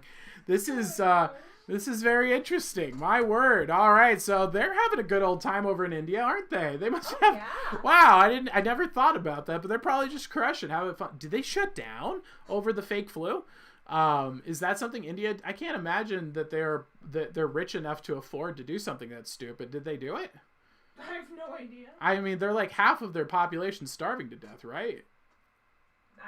It's like a huge problem if I'm not, or am I like coming back from history from like the 1900s? I'm not sure. I don't know much about that. I'm not too familiar myself either. If you guys are more up to date with the current socioeconomic climate of India, please let me know. I'd love to hear what your guys' thoughts are on that. So who else? We had somebody else who sent something. Giovanni and Ducky Owl. Giovanni loves this video. Oh, they love it? Well, should we continue? Yeah. Let's continue. Let's get this to the end. I just Giovanni didn't want to... says it's a slut. Chat says that, yes, that's true, but that's only the lower class, but they don't care about their lower class in India. Oh, that's pretty bad. That's pretty rough. I watched a really interesting movie about this. It was not reflective of reality at all, and was a really stupid message that honestly not making much sense at all. But I could see how it was kind of empowering. But it's like you should still educate yourself, like learn how to think and whatnot. But it was called What is it? It's a game show where an Indian guy who's an untouchable joins a game show, And he knows all the answers because he lived a tough life on the streets, and it's just as much an education as any trivia show. And it's like, no, it's not. Living on the streets doesn't make you good at Trivial Pursuit. Trivial Pursuit, the name says it. It's a trivial pursuit. You're learning information that you wouldn't acquire any other way other than just by memorizing dumb facts. If you anything, you could make the argument living on the streets and having a real life scenario would prepare him with more real world practical skills. But that's not what the show is about. The game show is like, what is the socioeconomic climate in India? What is the social class that is considered to be the lower class of India? And it would be like, what is the average income of the upper class in India? It was just like game show questions that are just trivia that you would have to memorize. And so it was a really dumb way of presenting what could have been a good message. Bummer. The best movie that's ever come out, and it wasn't. It was pretty poorly done. I can't. We can't keep going with this. This is too much. This is too much. Whew. We also have another suggestion from Athena's Owl. Oh, jeez. He sent it along the same lines of the Indian theme. Okay. But it's heavy metal. Heavy metal Indian theme. All right. Well, let's take a look at another story time. Shall we do story time? And then we'll take a look at that. I mentioned a story that I needed to share with you guys, and I think now is a great time to bring it up. Shia LaBeouf and the Trump hats. Yes. Shia LaBeouf and the Trump hat. Isn't it? This is how 4chan played Keep Away with Shia LaBeouf. Isn't it the flag? He will not divide us? You'll see. There's a lot. Shia LaBeouf. Let's see if I get it right. How 4chan found Shia LaBeouf flag. I don't need an explanation of how. I want the story. Did they scrape it? Oh, here it is. Internet historian. This is a great guy, by the way. Whenever your day starts, start with Gillette. Gillette's new Comfort Plus Dry Tech formula is designed to go on dry and fight sweat instantly. You'll feel fresh. All right, boys and girls. This is amazing. I would also like to state the following falls under the Copyright Act of 1976, and which makes allowances for fair use for the purposes such as criticism, comment, news reporting, teaching, scholarship, and research. So the same rules apply to you, sir, internet historian. I too am presenting this for educational purposes. You just got copyrighted on your copyright. Have a good day. Let's take a look here, boys and girls. This is something special. This is something that we should be teaching in school. Shia LaBeouf is an artist. Welcome to his museum. This is not a joke. This is actually his museum. Brought you such works as watching all of his movies in a theater back to back. He had his fans come to a theater, filled up the theater, and watched every movie he's been in from start to finish with him in the theater. That is bizarre. That is strange guy. Absolutely weird. And wearing a paper bag. Do it! Make dreams come true! But now he's ready to unveil his magnum opus. He will not divide us! He won't divide us. Their message from Astoria, Queens, broadcast for the world to see. Camera feed will be up 24 hours a day for at least 4 years. Oh, he must look back on this and just feel so cringe. I don't think he would. Could you imagine looking back on this and seeing how seriously you took caring about what the skin tone of a current leader is? Like, the orange one got in who's a man. It's all over. Oh, it's the woman who looks like a witch. It's all over. It's the man who smells babies. It's the end of the world. Can you imagine thinking that the person at the head of a machine this large and sophisticated really is this big a deal? You look back on yourself and you're just like, Oh, and have you noticed something, guys? Notice how if at this point in your life, you've been through 3, 4, 5 of these guys. If you're younger, you might not have been through so many of these people. Yeah. What you find out is nothing's changed. It doesn't matter. It has no impact at all. If it's Obama, if it's Donald Trump, if it's Hillary Clinton, if it's George Bush, it really, the day-to-day of your actual life, if you literally just turned off the TV and never watched it, you wouldn't know a single thing of this exist. Trust me, I've never once in my entire life, outside of the flashing boxes, had a single person ever ask about sexuality, race-related things, talk about the president even. I've had people talk to me about politics and like, who do you think is going to win? But outside of just the competitiveness, this is never brought up in casual conversation.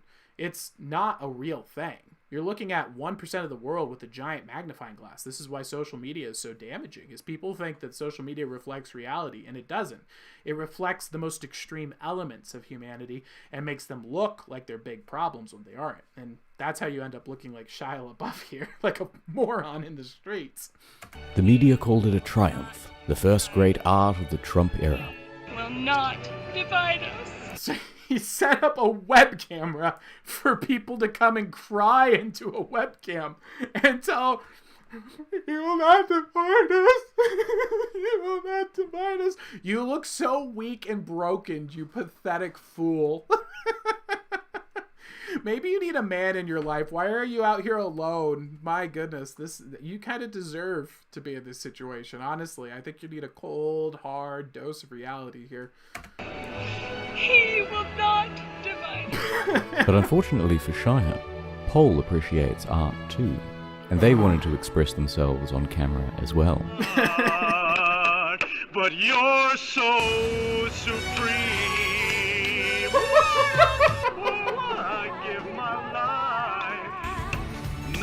He's doing Snake from Metal Gear Solid. Wow. And it's such a great song for him to do, because there's nothing political about this. You're not coming in here and just be like, Trump, MAGA man. He's coming in with just random chaos, just for the hell of it. It's amazing. Honor, but for you.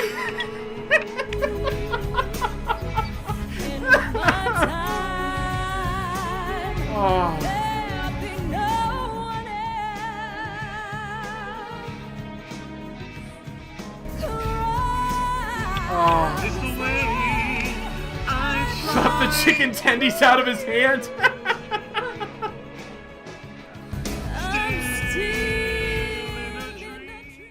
Snake. Paul I think that my weekend is going to be playing the entire Metal Gear Solid series from start to finish. Wow. I just felt it. I just felt it. I just connected with it. Wow, that hit a deep memory. Wow. Deep nostalgia. Deep memory. had one goal in mind, to take over the exhibit and trigger Shia. Alex says, but he totally did divide us. That's the whole point. Everything these idiots say and do always is wrong.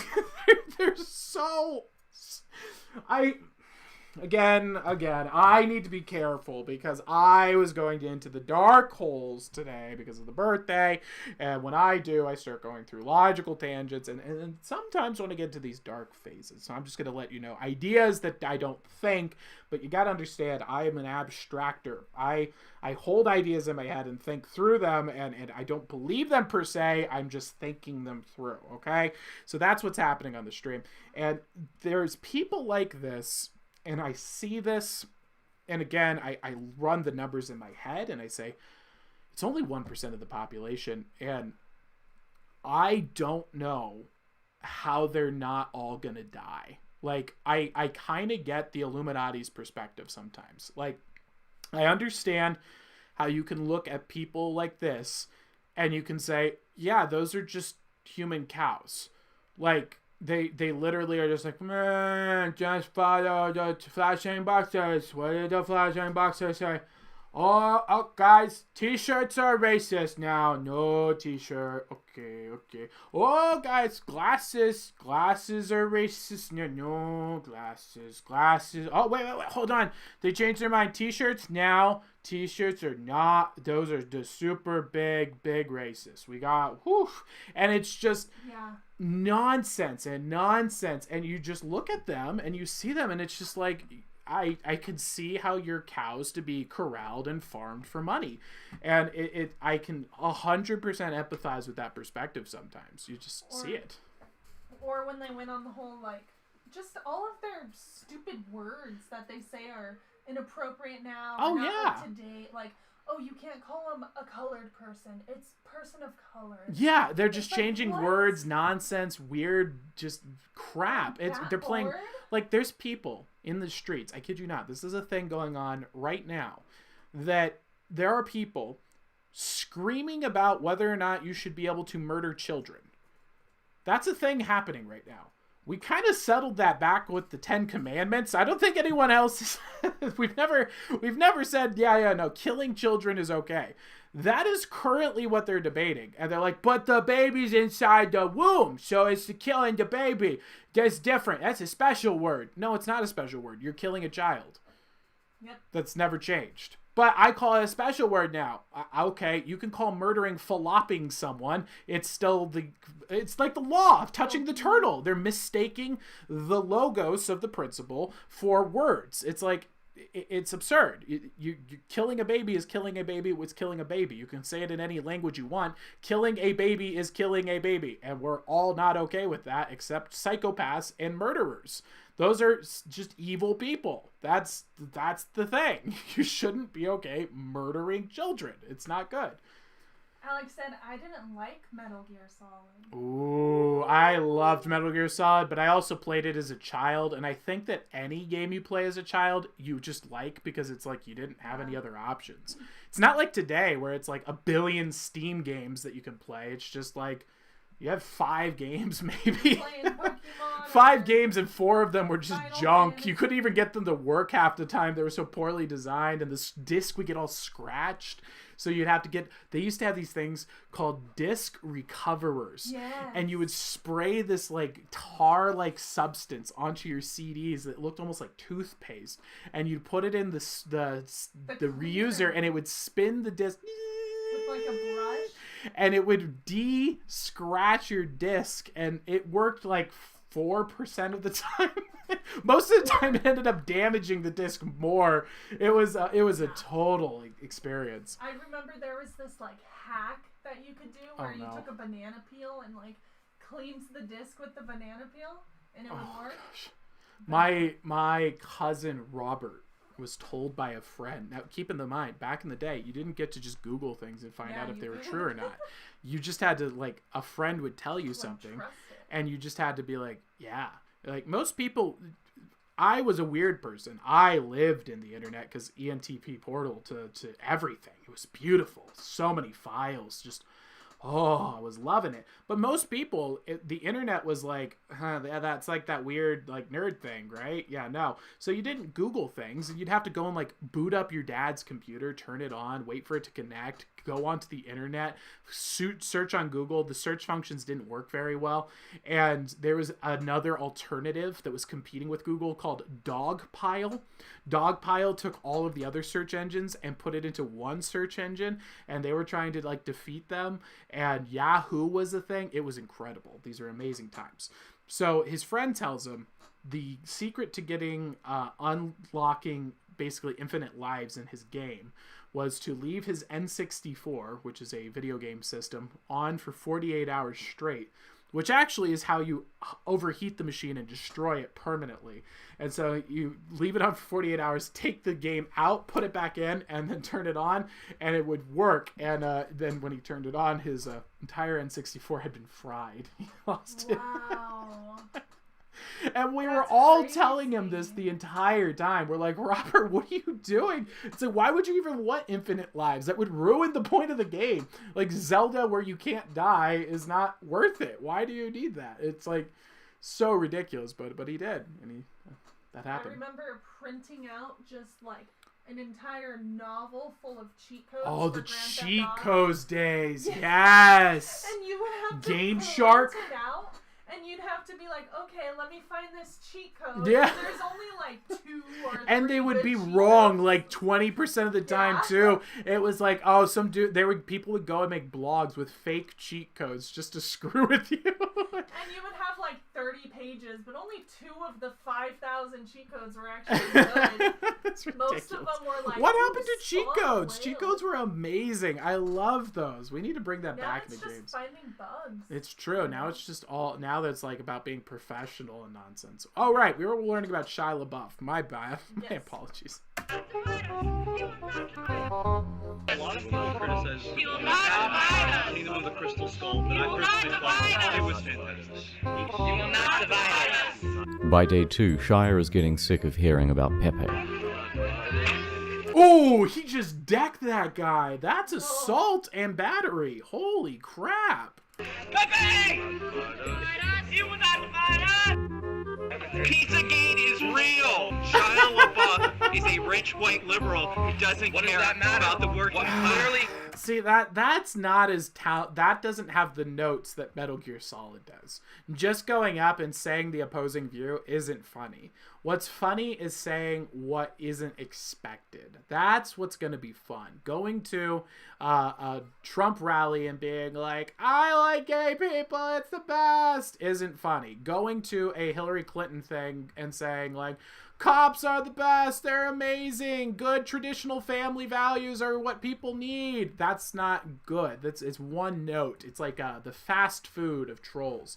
What's good is when you go to Hillary Clinton's place and you've managed to sneak in to a highly secure facility with an inflatable chicken suit underneath your shirt, and then your friend in the back has snuck in an air pump, and now you're a man in a chicken suit in a Hillary Clinton event. That's good. That's disruptive. That takes all the energy, all that evil and hate that is in those audiences, and it puts it into a man in a chicken suit. What is happening? And there's no political agenda at all. And then they just get you down. They put you on the seat. They locked you down. They got the camera in your face, and they say, why did you do it? You love Trump? You're like, who's Donald Trump? I'm just here to support local Tom's Fried Chicken. You can get the best fried chicken in town, and you add them. And they're like, holy crap, that was amazing. And now your history. Now you have exemplified the moment. And then you hit them with a crescendo. And you start saying, but I don't support them. It's just that good. I'm actually a chicken rights activist. Not a vegetarian, not a vegan, specifically chickens. And then you go onto your long diatribe about the ethical defense you have for specifically chicken lives and how they're actually higher than us on the hierarchy. And then they eventually, you just keep ranting and ranting on that until they cut the cameras. That's it. That's the piece that you want to do.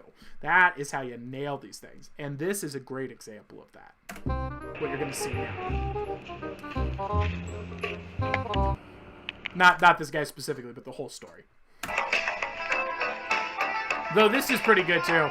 Playing the Pepe theme song for Shadowlay. 6 hours later. You will not divide us. Is that a little speaker?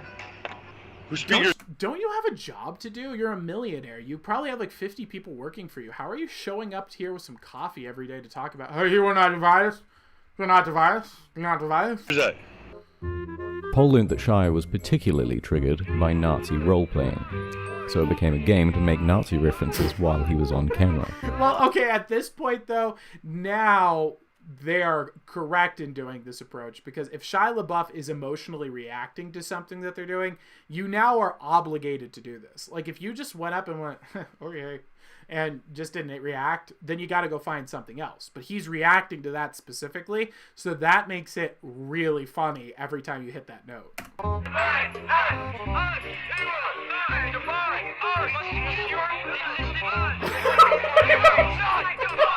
so bad. Praise Jack. Praise laughing? Oh, I get it. What's up? Bang, bang. Hitler did nothing wrong. In a rage, He sexually assaulted some dude. What the heck? He is assaulting Then Sam them? Hyde showed up. Who's Sam Hyde? You're not a real artist, man. Shia, you're not a real artist, man. Wow. And this is getting pumped into his art gallery, guys. People are walking through the Shia LaBeouf art gallery and seeing this footage coming through into a living piece of art. This is going out to the... people walking through. Yes. I just want to red pill Shia on the truth about the Holocaust. Yo, be careful. Be nice out here. Hey, be nice out here. You're surrounded now. But it all came to Yeah, it'd be nice out here. Now you're surrounded. Like, what are you gonna do, Shia? tumbling down. Off camera, because of a misunderstanding, he assaulted one of his own supporters.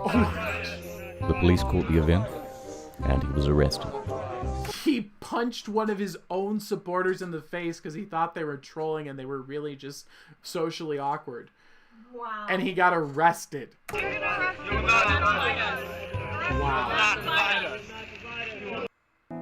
He was deported back to Los Angeles the next day. Deported back to Los Soon Angeles. after, they also had That's a great line. That is a very funny. to put up a fence. A wall, if you will. And now only 5 people at a time can come in, and they are very well vetted. This guy, internet historian, is very good. His humor is so subtle. He was deported back to LA. He had to build a wall to protect his place. But credit where it's due. Although this was not good art, Shai had created one of the most fascinating things to watch on the internet.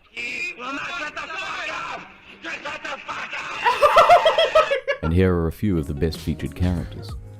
The Milky Bar You Hmm. Pimp, know that's hate speech. Milk is a symbol of something? Yes, towards black people. They- Racist type of things they do. Milk they try is to say racist. that like black people are lactose intolerant. Like just purposely drink milk outside very obnoxiously. By the way, guys, this made mainstream news. People said that drinking milk was a hate crime because they paid a black person from 4chan to come out and say it on the webcam of Shia LaBeouf's thing, and the internet cited it as truth and ran with the story, and it became it's on the what is that, the fake organization that says that they detect hate, but really they're just funded by the Rockefellers and crap. I don't remember. They don't matter or anything. They're just a bunch of liars who say people are evil when they're not. And they put it on their like hate watch list along with Pepe the Frog, which, by the way, not a political thing. No, it's just a meme. Yeah. How'd you get my phone number? How'd you get my phone number? I haven't given out my phone number. Did you hear that? At the end, he said Hitler did nothing. They got their black friends to go out and say, whoa, he's hacking my phone, man. What did you say? Whoa, did you hear him? He said really bad stuff. Oh, this is racism towards me. Oh, there's so many racist people calling me right now. Oh. AIDS Bjorn, Bjorn. I don't use the word Nazi lightly. Nazi. Make America fight Nazis again. I love you and I love these people. Fuck off, Nazi. People started chanting, "My wife's son, my wife's..." That's actually brilliant. They sent another guy in there to call everyone that was the Shia LaBeouf supporters to call them Nazis and say, whoa, get out of here, Nazi. Stop it, Nazi. Get out of here. So they're still saying the word over and over again. Wow. son, calling him a cuck. My son! My right son! My right son! My right son! The guy that's standing right behind you, the pedophile. What's your name? Brittany Venti. I came there to trigger people, and it was great.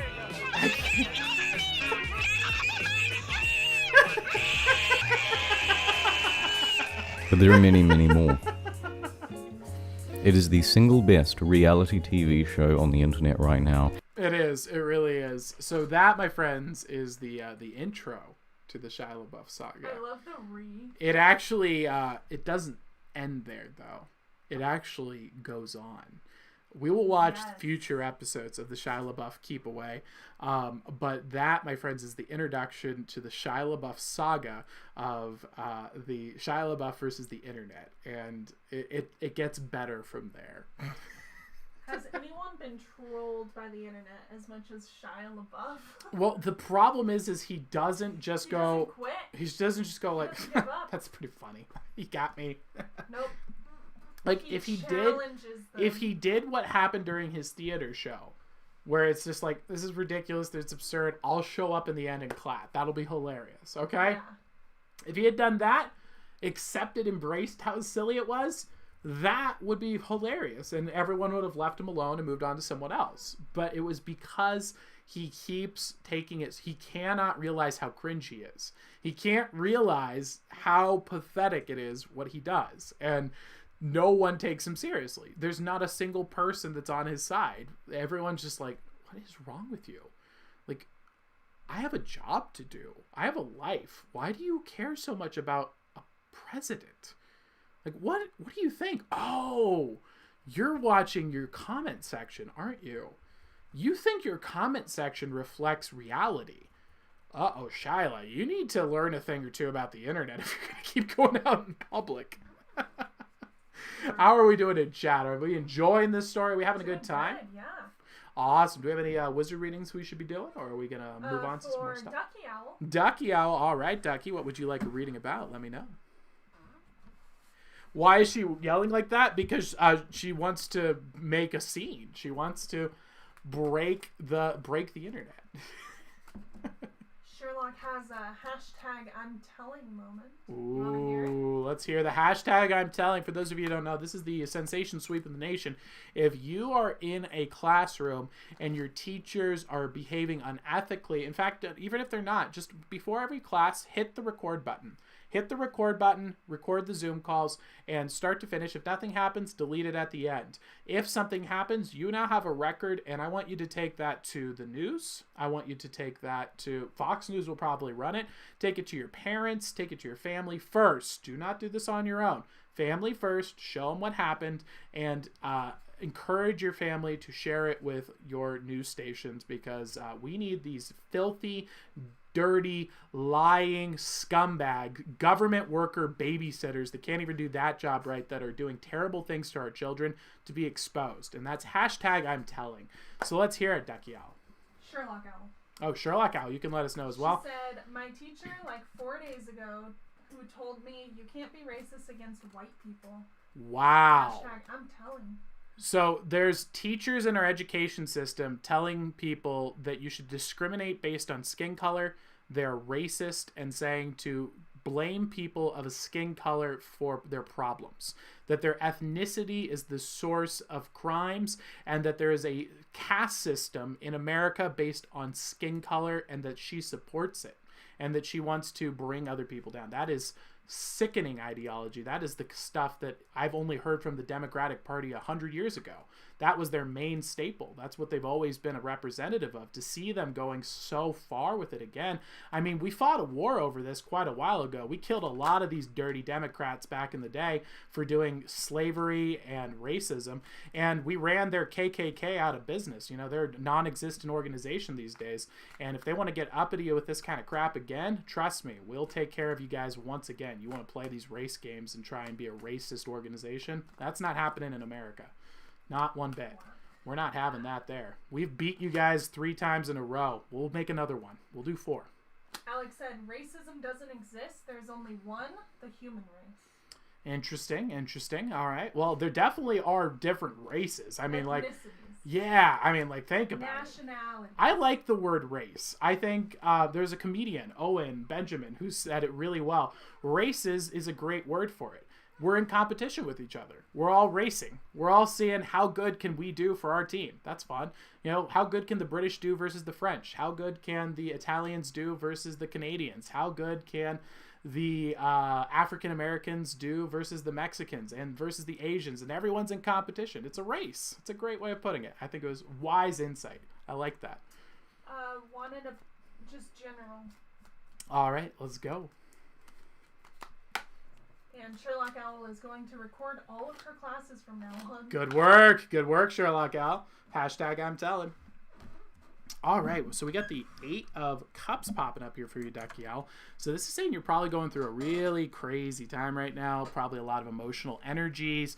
You're going on a spiritual or a emotional hero's journey. So this is usually reflected by, and it's very similar to the Moon card, except this one's a shorter phase. So the Moon tends to be a longer term, 3 to 6 months, while the 8 of Cups is typically shorter term, like 1 month or less. And this is representing going through a time where it feels almost like you've fallen through the hole of Alice in Wonderland. You're getting weird dreams. You're having synchronistic events. It kind of feels like you're in a dreamlike state, almost like your life has become a piece of theater. You're in a movie, and it's an odd experience to have. Indeed, it almost, a word that commonly comes up is it feels more real than real, or dreamlike real are the two different ways people often describe this kind of situation. And it's important to embrace the weirdness of this, to listen to your feelings during these times, write down your dreams, and you can't just make this go away. This is something that you just kind of have to go through and experience. And the best way to keep this thing from turning into anything that's negative is to just hear out the oddity, embrace the absurdity of the moment, and try and listen to what is it trying to communicate to you and understand it. And I think that's going to really help you out there, Dakiel. Let me know if that sounds accurate for you, and give me some feedback in the comments below if that's accurate, and we'll move on to another reading. Who's up next? So far, no one. No problem. Unless Cutie Owl wanted a reading. Okay. I'm not sure yet. Let's see here. What is going on? Da da da. What is that? That Indian song. Oh, the Indian song. Yes. Do you want to hear it again? Oh gosh, I can't. He really likes it. It's good. It is a very good song. Yeah. We'll recommend the name. Athena's Owl added it to. Alex just jamming. Love it. How are we doing in chat?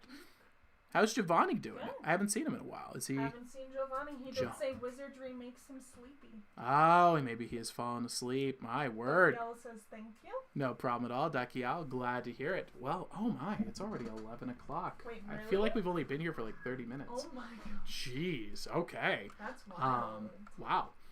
That might explain it. I mean, obviously, I need to still get better at this, but I think, guys, what we're building here right now, since it's just us here, the OGs, the good, strong, loyal, sticking it out owls here. Welcome out. Sticking it out. I think that this format here, I think it serves a really good a useful purpose, which is to help people get through their school days and their work days as background noise. I think that that's a huge value here. It also is a good tool for bringing in new people, because it's not as hold on, he's going to be doing an hour and a half on histories, mysteries, and personality test, and then we're going to get to the readings. It's more to the point. It's like, hey Tyler, I just brought my cousin over here. I wanted to get him a reading for the first time. Oh sweet, let's upgrade him for a free reading. Let's get him a 3-card reading up in here. Boom, that kind of thing. It's more laid back, and we can just swap in and out. Also, it takes a lot less prep time, which means I get more time to put into Ask a Wizard events. So these will basically function in the future as rolling ads for the events to bring friends to. And the more people we get to the stream, the more people who can book out rooms. And so we'll be able to say, hey, we want to do Nashville. We need 9 people in for Nashville. Once we got 9 people on the list, then we go and we hit the thing and we shoot out to Nashville, for example, or Massachusetts, or wherever we want to go, Montana, fill in the blank. So that gives us a good tool here. And I think that this is a good stream that just you can listen and roll in the background with it as well, and get those time sucks so you're not wasting as much time at work. And I need to get better at it, obviously, so that we are able to grow it faster. But I think it's a good, solid format for that purpose. What do you guys think? I also enjoy it quite a bit more because it's more laid back, and also I feel like it's more personal, and it really leans into my strength of just ENTPing. Just like, woo, hey, randomness, fun. Oh, guys, did I tell you about this? It's awesome, that kind of thing. Yeah, I like it too. I like the story times. Yes. Alex said it's catchy, but you don't have to play it again. Awesome. Well, that's good to hear. I'm so stoked. My brain just keeps envisioning all the way to year I just keep going back to year 5, year 6 in my head and thinking this is where we'll be. Ooh. Let's see what this sounds like. So let's get This is the checkers game where grandson and granddad will maybe bring in a bond. friend or two. This is the We're going to have some music here. If you guys want to invite a friend, bring them on in to enjoy in a stream, or if you want to listen to music, or we can get some feedback. Let's get that going. And if they have some, I'm going to go over with the recommendations from OPVs and see what we need to get queued on up. So here we go. This is a Power Rangers theme song, Trap Remix.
Congratulations, Power Rangers. Victory is yours. You have gone far beyond the call of duty and saved your world from a terrible fate. The world is very lucky to have you, and so am I. Shout out to Gordon. Power Rangers!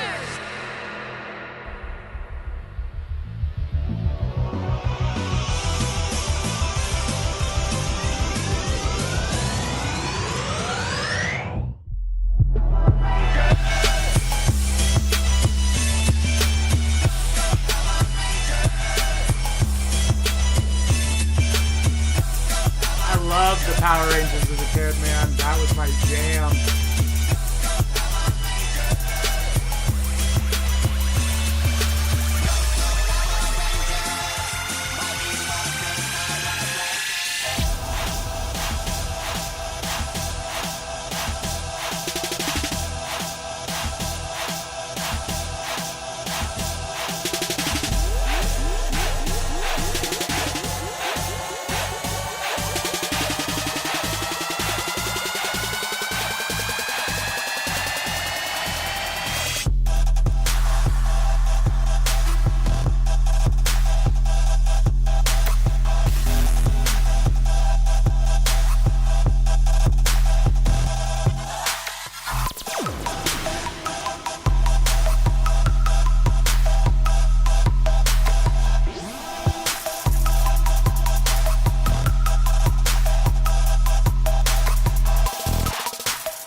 I like to sing.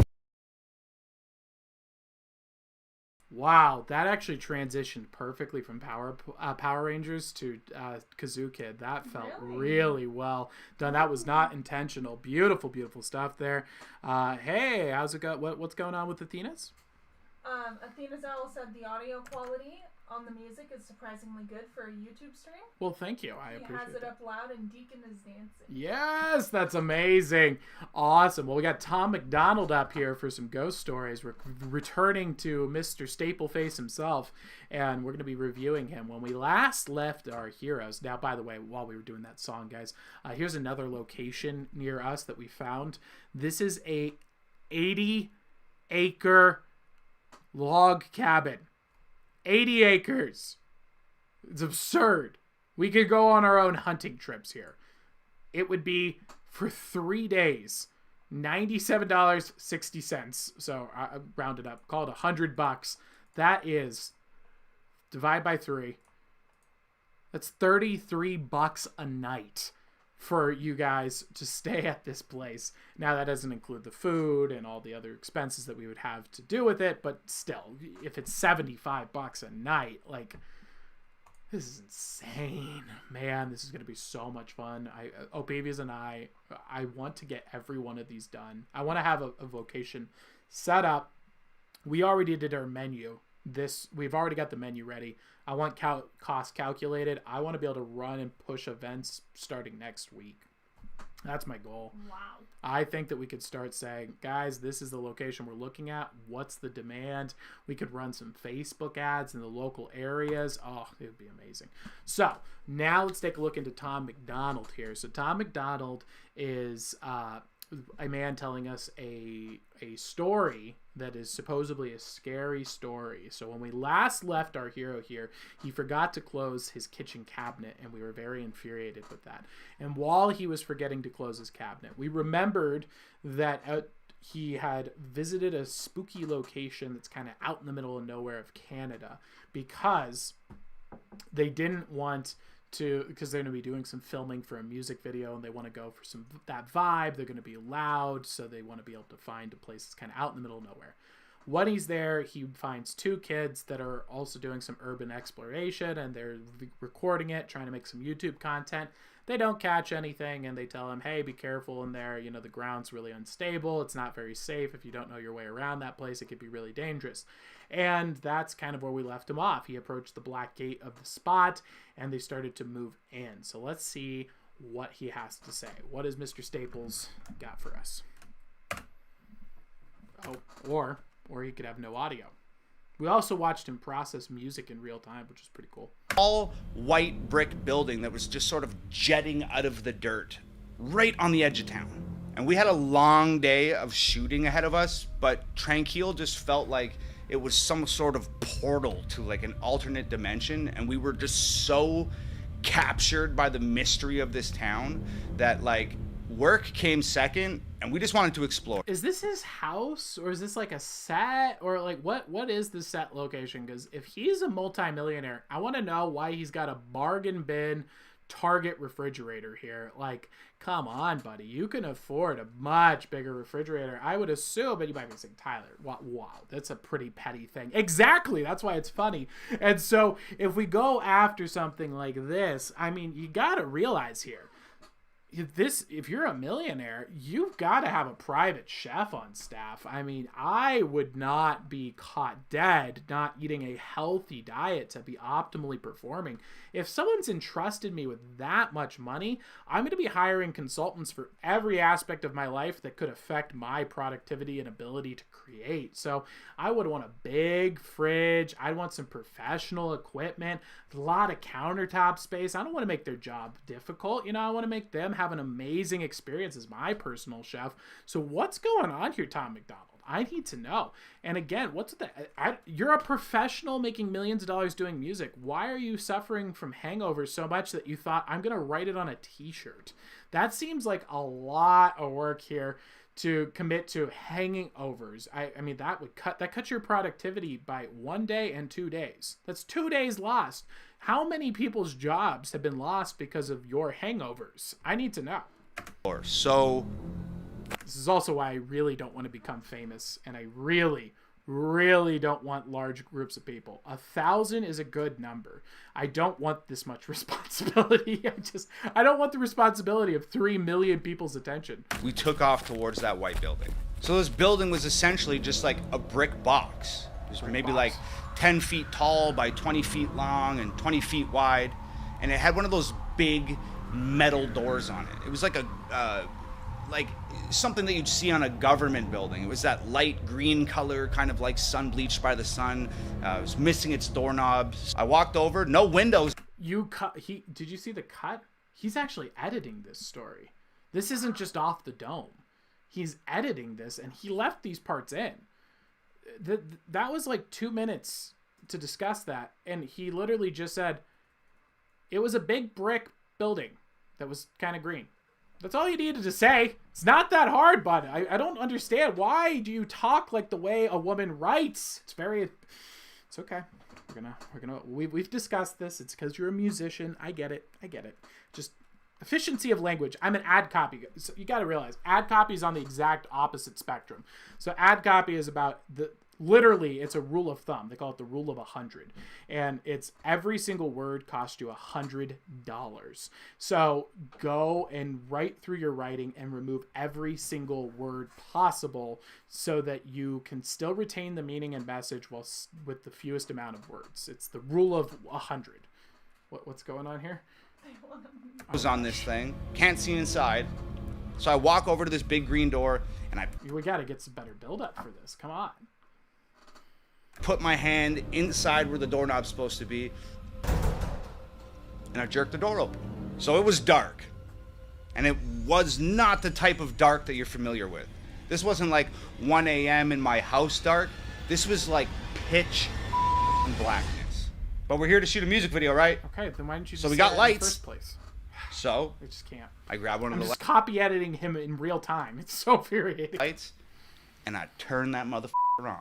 So when I turn the light on, there's nothing in this room. There's no windows. There's no doors. I know, but you can set the scene. So like, I can go and tell so we're at like 9 minutes in this story. We can tell the scene here in like 15 seconds.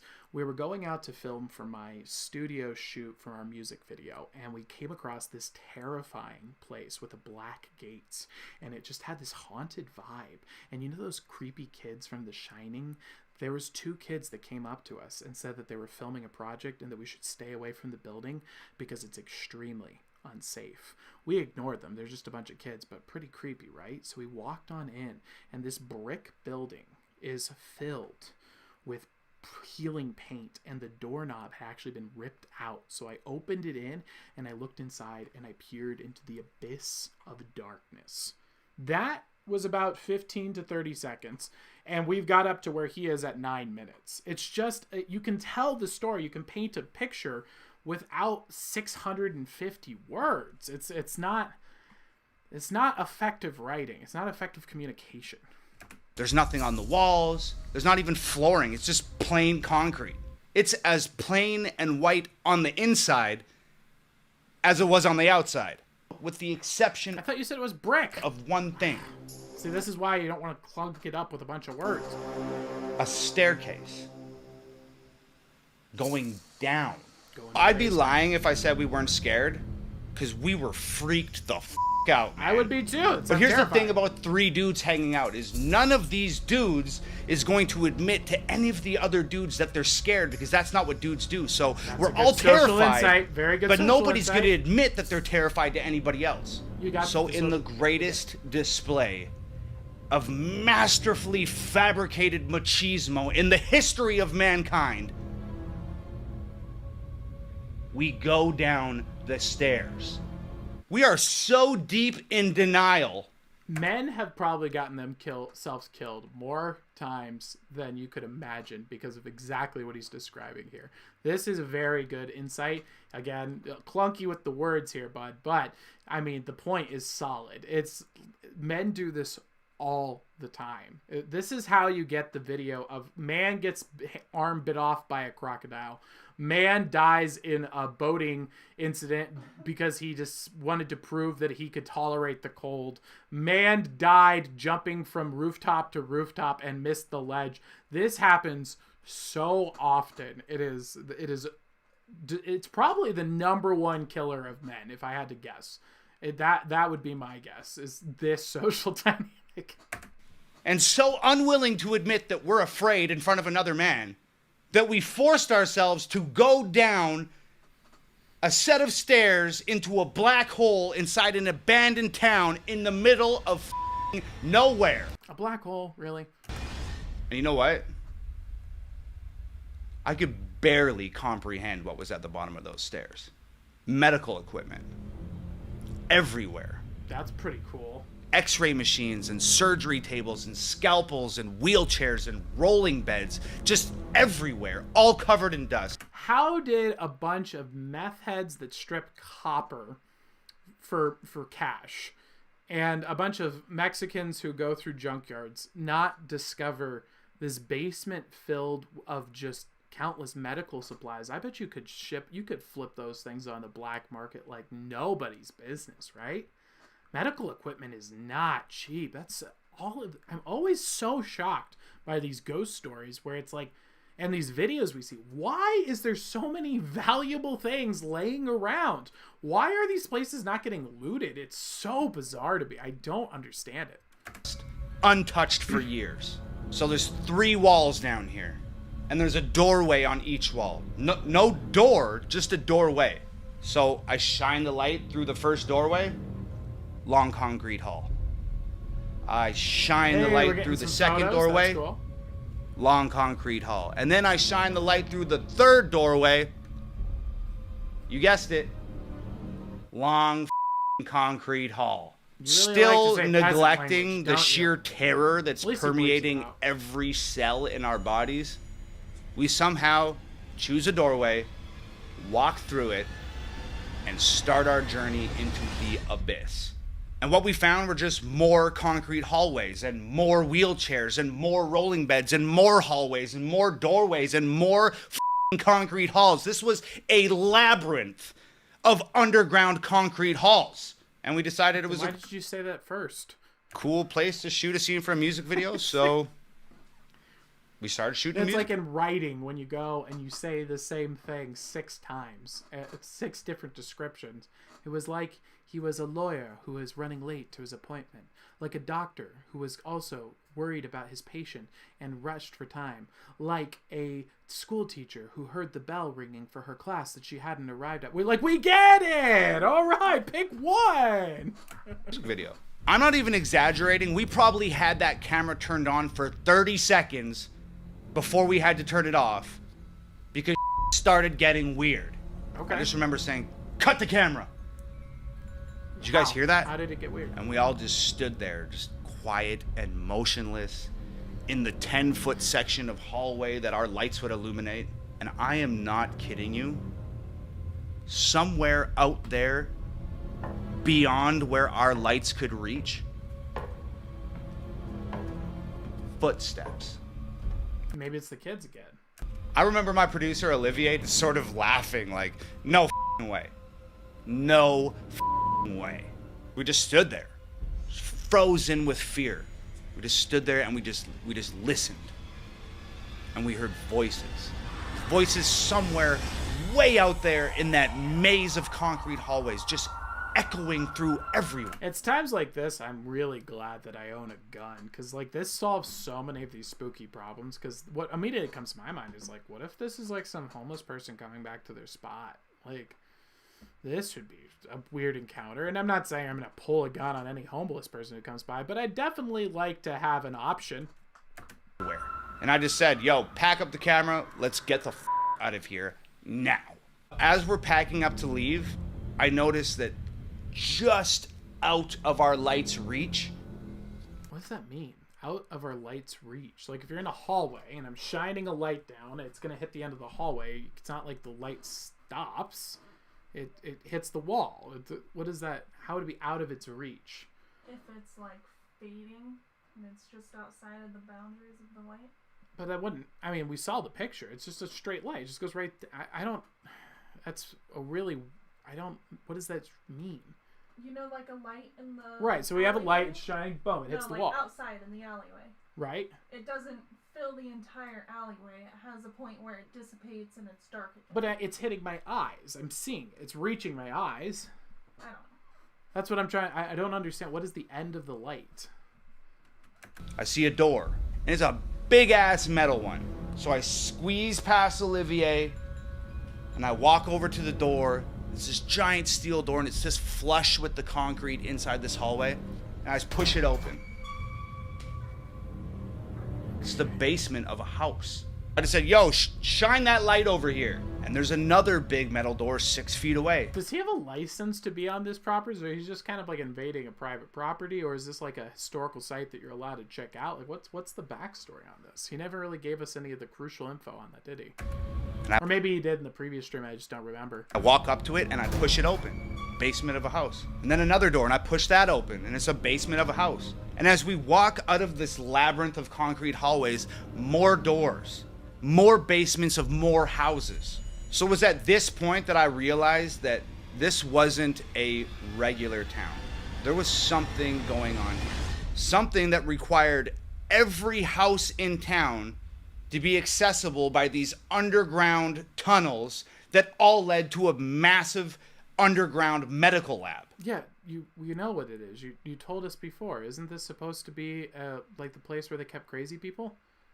That's how most hospitals are built. They connect themselves, and that would explain why there's a bunch of medical equipment, why the buildings are connected, why the basements are connected, why there's infrastructure. It's a building to store mentally ill people, crazy people. Alex said, no, dude, light does not continue infinitely, and this is a very long hallway. I've been in the blackness he's talking about. It's super creepy. Interesting. So like I turn on a flashlight and it would just like stop? It dissipates. It runs out. I want to experience this in real time. Okay, so let's go find let's go find a dark, not right now, obviously, but let's find a dark place, and we're going to get a candle. I'm going to get a candle, and we're going to get a flashlight, and we're going to go out to a spooky spot, and then we're going to see, I'm going to stand, and I'm going to keep taking steps back, and we'll see when my face disappears. Okay, sure. That'll be fun. That's a fun experiment. That'll be good content. I like it. And then Athena's owl says... And what if a spooky thing happens? What if a spooky specter comes by? Ooh, what if a fog rolls in? What if the spooky whispers are heard in the air? Whispers. Wow, scary. Anything like that could be. Okay. Athena's owl says, something scary is happening. Quick, stop capturing evidence of it. Exactly. Needless to say, we needed to shoot this music video and get the hell out of there. By the time... Or were you getting into hell? Aha! Guess it's ghosty. Alright. We found our way out of these underground tunnels and we reached the surface of Tranquil once again. It had gotten dark. And you know what's creepier than an abandoned town in the middle of nowhere with an underground mad scientist lab? It's a hospital area, but I would assume the same place at night. Creepy ass abandoned town in the middle of nowhere with an underground mad scientist lab in the dark, son. That being said, the next couple hours went by rather smoothly, and we got some cool shots and some cool places. We pretty much got everything we needed and had wrapped up the music video. But this is where the really haunted starts. We actually went and explored haunted buildings ourselves. So PBs and I went on a road trip to the Grand Canyon, and so our way of doing a road trip was we used a software called Urban Exploration. Actually, I don't remember what the app was called, but it let you know of all these urban exploration sites, and they put them on a map. And so we plotted our road trips destinations based on these, and we were driving through to Arizona, and we get to this place called the Grand Canyon, right? It was on our way home. On the way home from the Grand Canyon, a place called Needles, California. And you drive down, and then it's a normal city. There's people there, plenty of people. And then all of a sudden, every building is just these abandoned ghost buildings. They're half built. They've been blown away. Some of them look like they've been burnt in a fire, and they're just standing there for anyone to go. And there's not a single person for miles. And when you walk up into these places, you feel something. And the feeling he's describing here, Like, it's strange. You literally can feel like the vibrations of darkness there. There's emptiness and pain, and it truly does feel terrified. You're in the middle of nowhere in this dark, burnt down building, and it feels like there's a presence surrounding you, watching you from somewhere in the world. And it's a very scary feeling to have. We even had a similar one happen where we ended up, I think we were accidentally, allegedly, people that were like us may have been breaking and entering, but we didn't do it on purpose. We found the most bizarre thing I've ever seen. Like, it's still to this day, I think, like, was that even real? Was that a dream? We were driving through from the Grand Canyon to home. So this is to California. This is not like we're going out in the nowhere. And there's this hillside. And the story is that a man crashed his airplane into this hillside. And that's what the site to explore is. There's this crater in the ground. And as you get closer and closer to it, the ground changes from dirt into this red ground up rock. And the road just becomes this red gravel. And so we had to get out of our car because it started going, and the gravel's just falling. And the entire mountainside is just this red gravel. And inside the red gravel are blocks of what looks like lava, like the magma stone. We actually still have some. It's this like magma stone just laying around. It's speckled all throughout this red stone, and we were climbing up this hillside, and then by the time we got up there, there's this giant metal cavern, and it looks like it's something that you would use to store a nuclear silo in. It is bizarre, and now I'm starting to freak out because we're looking down from the top of this big giant mountain, and there's fences all around this entire thing. So this is a place you weren't supposed to go into. The only place without a fence was where we drove through. So we're inside some building that could be storing military grade weapons, and there's this like this lava stone. There's these red gravel all skewed around, and not a person in sight, and it's clearly cut off from society.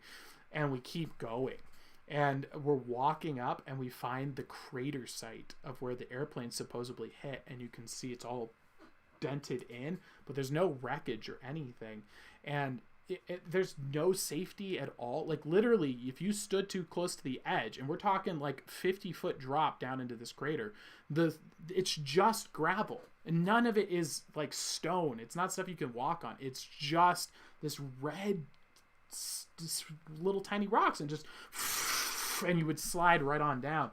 And I have no clue where that is. We've never been able to find it on a map again. We can't find the location. We don't know what it was called. It's as if the place just disappeared. Like, we went into another dimension, and we managed to escape because OPVs and I both at the same time started freaking out and feeling like someone was watching us.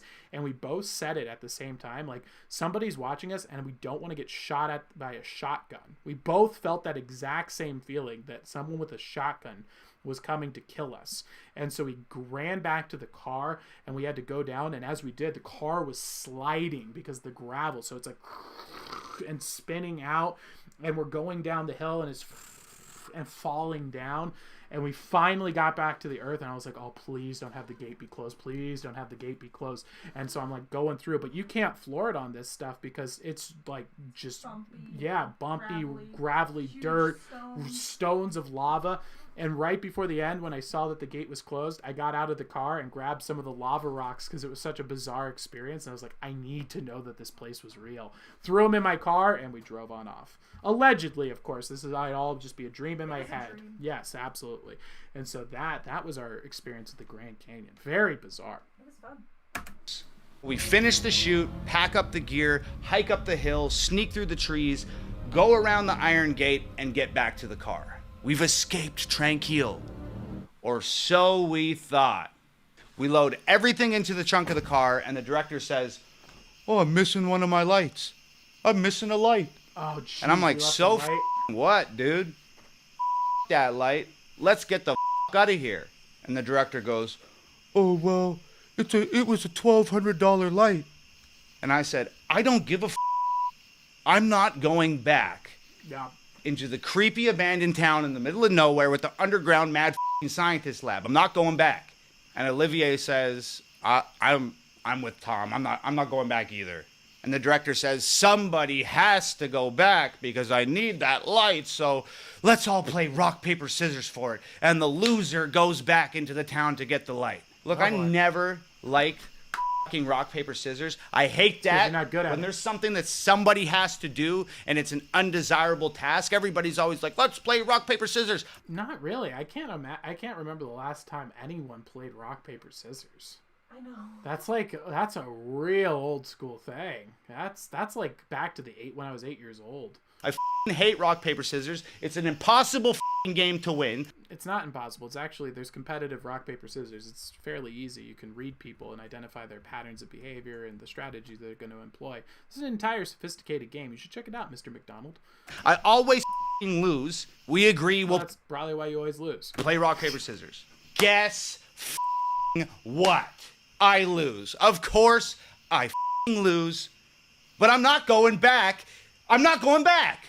I'm acting like a child, and Olivier has always been the more mature of our sort of duo. So he stands up, and he's just sick of listening to us and complain, and he goes, you know what? I will go back. I'll go back and get the light. Where is it? And the director says, it's in the sanitarium. Wow, you lost and you still pawned it off to somebody else? That's a pretty lame move, dude.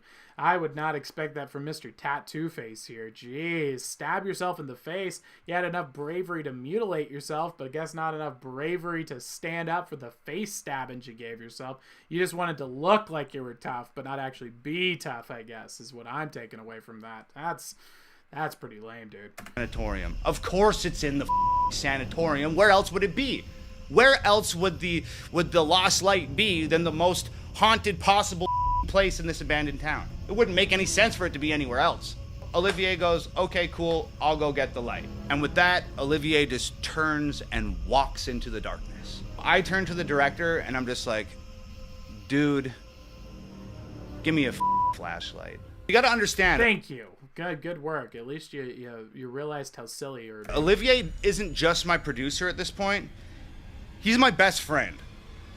And I cannot in good conscience let my best friend wander back into an abandoned town. I mean, you did, though. To get somebody else's light by himself. By the way, is this a $20 light switch over here? My goodness, you can tell a lot by someone by the light switches that they choose. This is a off the Home Depot rack light switch selector here. My goodness, you could pick one of these bad boys up for a good chunky $5. This is not Scream, a sophisticated custom built house like I would expect from your beautiful supporters. My goodness, McDonald, this is a very interesting choice with your resources here, pal. I just can't do it. So I run to catch up with him. So I reach. In case you can't tell, I'm running out of things to pick to make sure that we pause and don't let it run too long, because he's a very popular person and he's making music video and they're very prone to copyright striking. But so I just have to keep picking increasingly petty things to be a jerk about. And I'm like, I got us a flashlight. And Olivier turns and looks at me and he doesn't say anything. He just smiles, like a full teeth grin, like one of those smiles that somebody makes when they're terrified or when they're fully aware that they're making a very poor decision and they're about to do something really stupid. Through the forest, around the fence, up the hill, down into the valley, we are back in Tranquil. It's pitch black now, and I'm carrying this little rinky-dinky ass flashlight, and we're just navigating through the town, and we're on the way back to the sanatorium.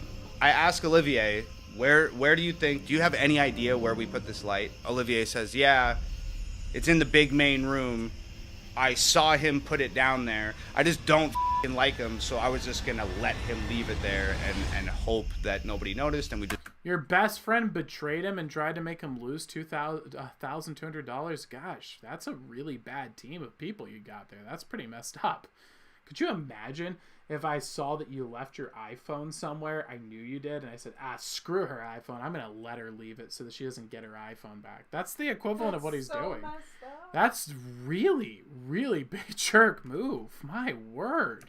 Just drive home, and we'd have a good chuckle about this later on. So a good chuckle about leaving his $1,200 light equipment behind. So somehow I managed to let out a muffled laugh because it's funny. No, it's not. That's but at rude. the same time, it's the reason why I'm standing in an abandoned town in the middle of nowhere with a creepy-ass mad scientist underground lab at like 2 in the morning. Yeah, we go up the old wooden stairs and push this giant creaky ass door open and step inside the sanatorium, and we're at the end of this long hallway. And at the end of that long hallway, there's a giant, big, massive open room. And if there's not a ghost in here, I'm going to be tilted.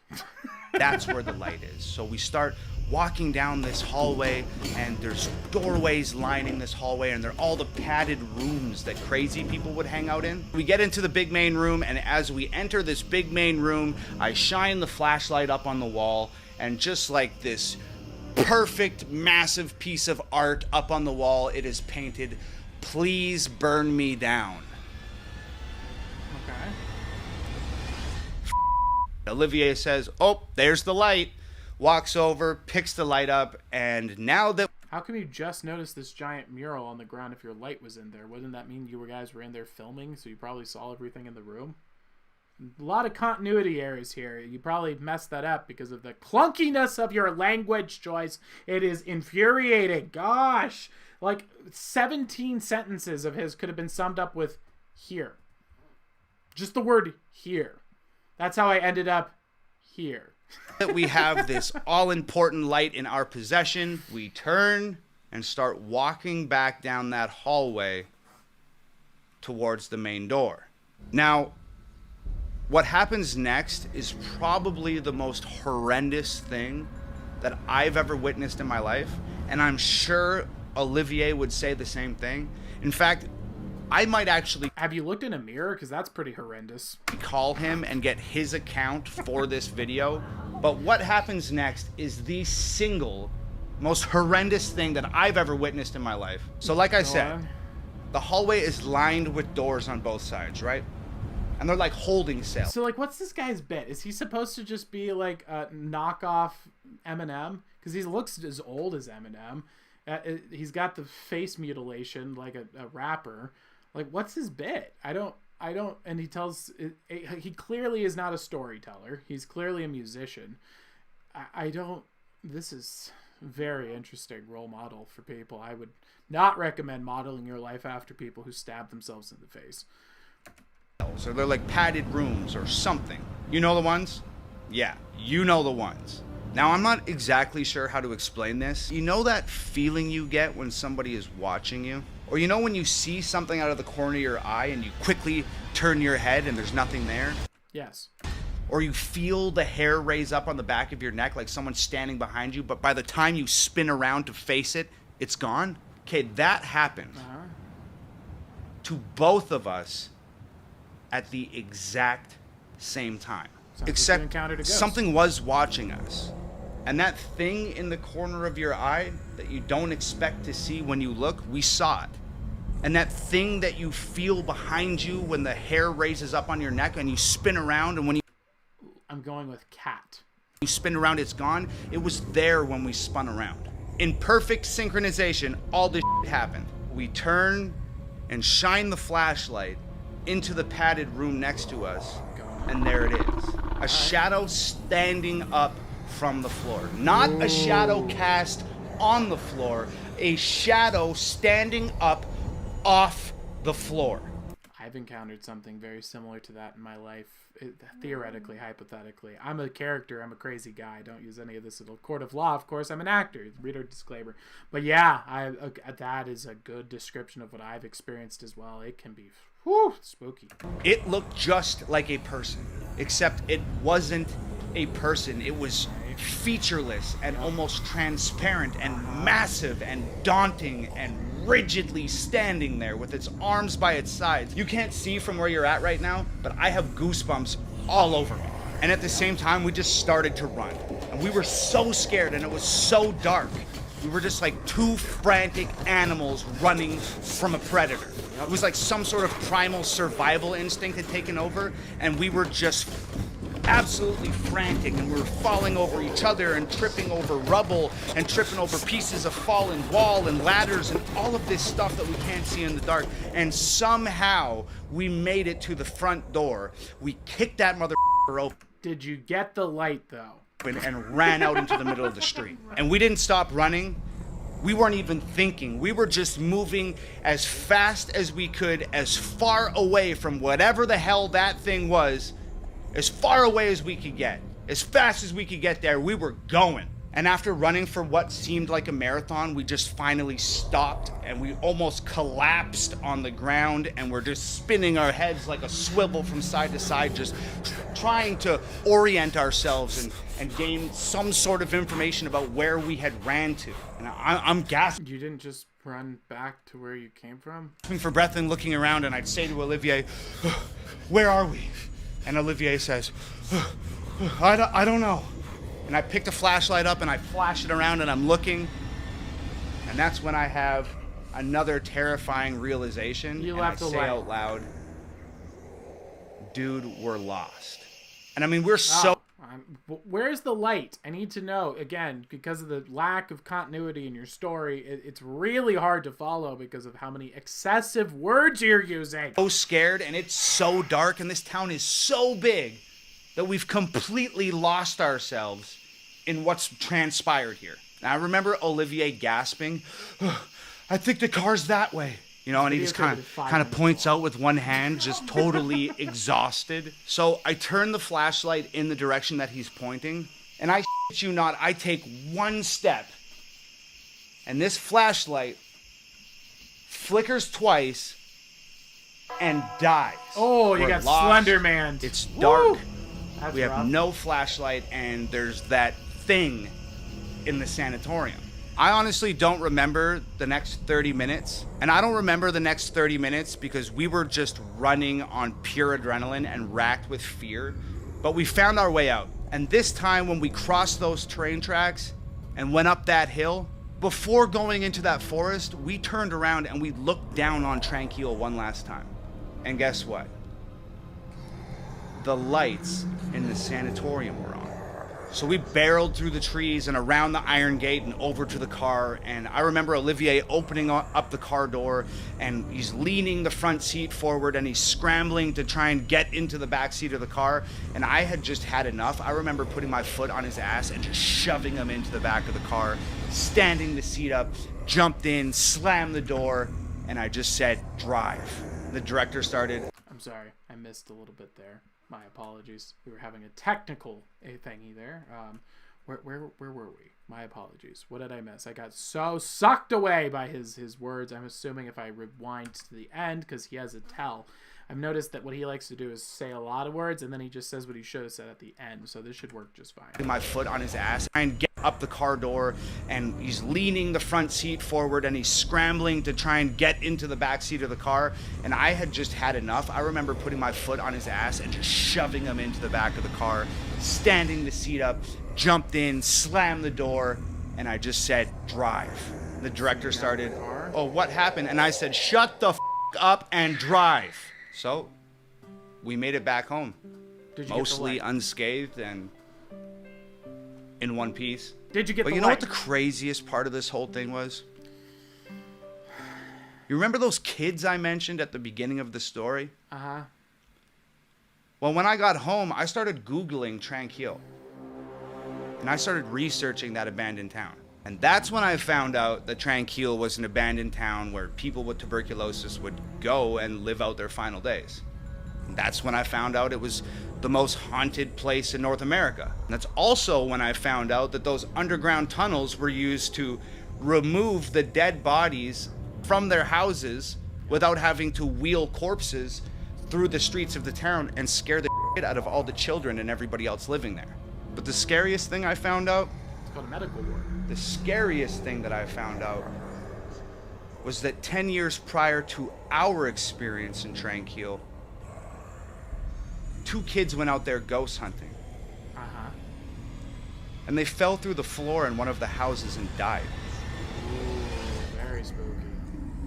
A boy and a girl. Dun dun dun. Ooh, is that supposed to be the same person? There's no way. That is the same guy as this? A boy and a girl. Wow. That's a shocker. I think that's scarier than any of the ghost story there. The fact that is the same as that? What in the world? Those are 2 different people. This guy is way more in shape. He has a different facial structure, different hair. This guy, there's no way. There's no way that's the same. His hashtag is Hangover Gang. So it's not like you're what are you? So your whole deal is like drinking yourself to death, stabbing yourself into the face, using way too many words. What is your bit? What is your deal, dude? What is his market? I need to know what demo this appeals to, because I need to. What is the goal here? What is he trying to be? Is he a story? I don't know. But it is pretty spooky. So the ghost experience he described is very similar to something I had as a kid. Similar ghost and everything, and similar feelings and all of that. So I believe him. I think he's telling the truth. And the story of the ghost seems to match up. I've had experiences like that as well. So it sounds like he went through a really legitimate spooky story here. I'm glad that there was ghost. But I have a question. I need to know. I'm going to leave it in his comments here. But where is, or what happened to the light? Did you get it or not? I need to know. You set up a Chef's gun. You have to fulfill on that. You can't just bring up the thing and then not do it. Ah, the wizard. All right. I'm going to leave that as my comment here because I need to know what happened to his light. Alex said, but he did encounter 3 ghosts. 3 ghosts.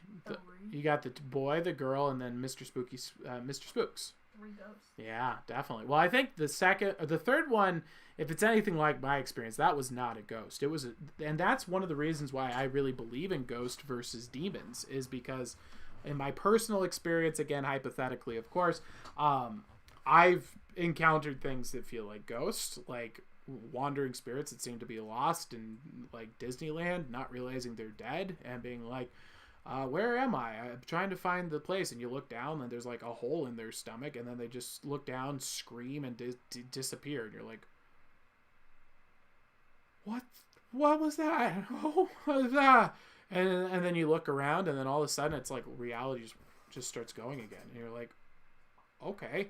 And then there's other ones that are like the demonic, where it's like you see a shadow figure, your instant fear, your prey instincts go off. You're sprinting so fast that you're falling down onto the ground, and there's a massive difference in the experience. Like, and that's one of the reasons I feel like that. But again, you know, it could be, maybe that's just a different way demons are tricking people. You know, there's all these different options that could exist, and so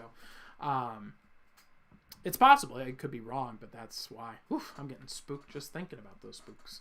It was not a fun experience. Yeah, not a pleasant one. But yeah, it's very interesting. All right, so that my friends is Tom McDonald. He is not a cheeseburger company. He needs to work on the cleaning up his act. He needs a copy editor. I would highly recommend Tom McDonald. You should look into copy editor. We could really clean up this script. You've clearly done some jump cuts and edits here already, so we know that you're editing this.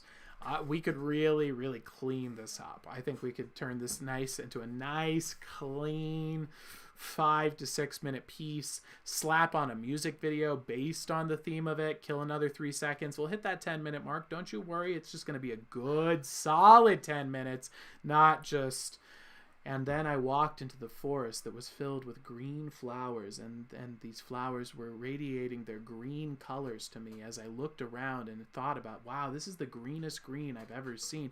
It's almost like it's cartoonishly green. It's like the green that you see inside of cartoons. Remember Nickelodeon's Slime Green? It's like their flowers were that green. And then we walked forward and saw trees that were brown, and you're just like, ah! We get it! There are green flowers! Tom McDonald, where's the ghost? Absolutely interesting person here.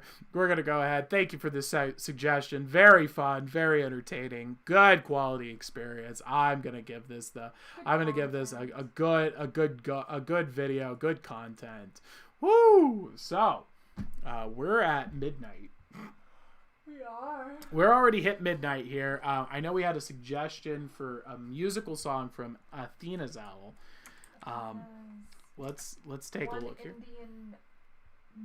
This is the checkers. Let's get that up in here. Game where grandson and granddad will bond. Wrap up for the night. We got some ratings and whatnot. This is an important There's an important message at the end of the video. Please stick around or skip to 4:56. No. I'm not going to do that. What? Yeah, exactly. If it's important. Which I'll also skip. Oh, he's rocking on the flute.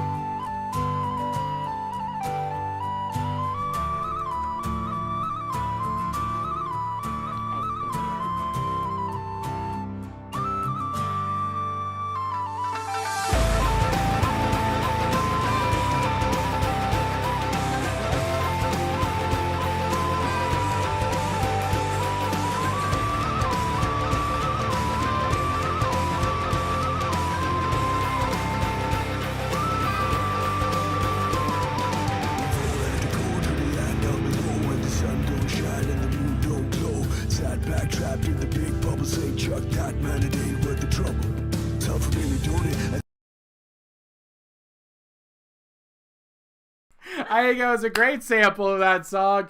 My word. That's interesting. I don't think I can do with Julio from the inner cities of Compton here, trying to throw down his with his effeminate face what appears to be gangster rap to a flute in the middle of the forest. I am getting way too many themes here into one mess. This is like a piece. This is like a painting where they just shot at a campus with a paintball gun and they're like 50 grand. This is niching gone wrong. Wow, this is very interesting, very intense. Wow, this is very, very odd, my friends. Okay, so with that, I think we're gonna wrap up the stream here. It looks like we have probably put everyone to sleep. Is that the case? Are we doing all right in chat? Did you guys enjoy? If you guys are enjoying the show, again, please let us know. We want to make sure we're making something that you guys love and that is valuable for you guys. And if not, please let us know. And if you got any live wizard readings, let us know in the chat, and we will get those started. Are we good over there?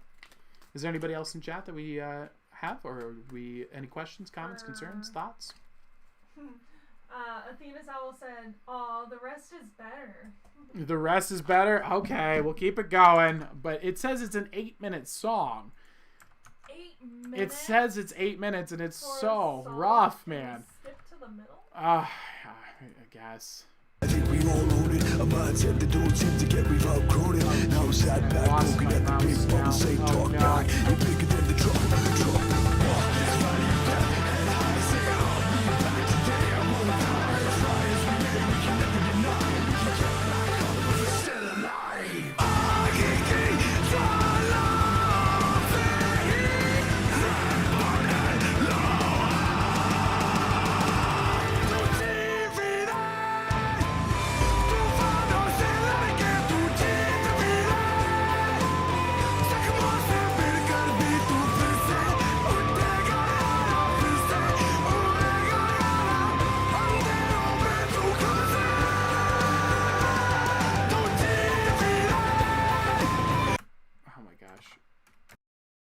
So the owl is covering it now.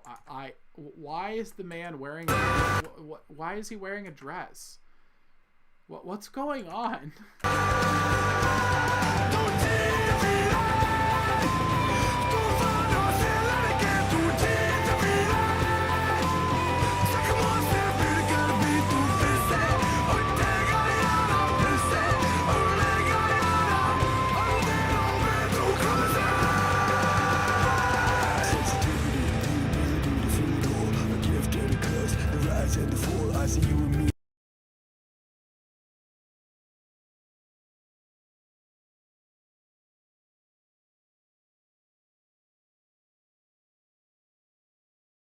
It's so bad.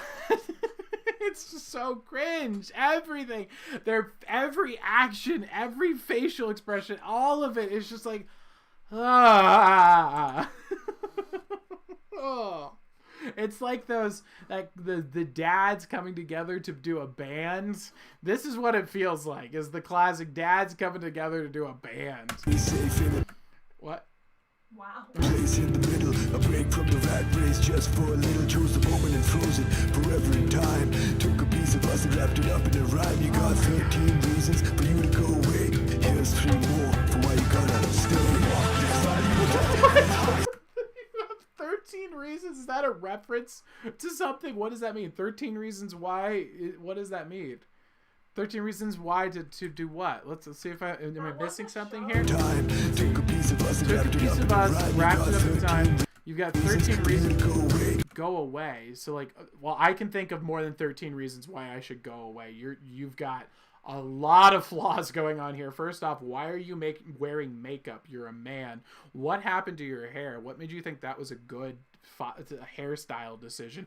Why are you walking out in the middle of this just terrible valley area to do a music video that is a combination of flutes, rock, terrible, like weird gooey music, and you're also somehow a Mexican gang member from the MS-13? What are you doing, bud? I don't. Those are a few reasons why I think that I want to go away. What are your 3 reasons for why I should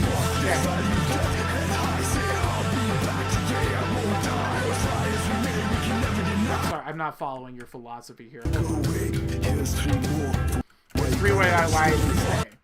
Walk this valley of death head high. So this is a valley of death. It looks like a valley of a casual camping trip. I don't know why this is a valley of death.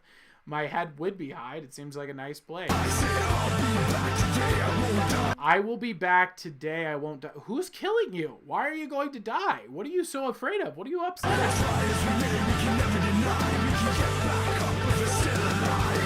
You can get back up if you're still alive. Not if your legs got amputated. Not if you're paraplegic. And this guy's just dressed in a dress. It's so weird.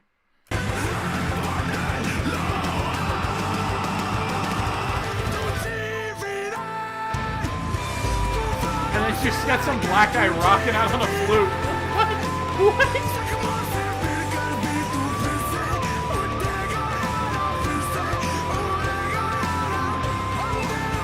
The black guy's so into it too. I think the black guy is just high out of his mind, and he's just like, these guys are just screeching. He's not even listening to the song. He's just like,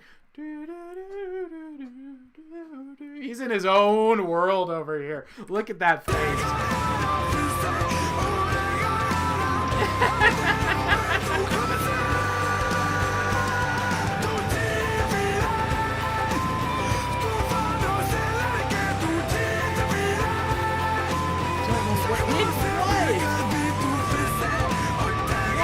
Talking to me about? I don't understand. Why? What do you... I don't get it. I feel like I'm supposed to get something and I'm not getting it. Did I miss the initial premise? What's going on here? We're at 3 minutes and 12 seconds of an 8-minute and 36-second song. I heard that it gets better. I don't see how it gets better. I feel like we've just taken a 50-second, a 3-minute and 12-second tour, and it's not getting better. Let's see. Let's skip a little. Oh, here's where it gets better. The black guy does a solo on the flute. All right. Very nice.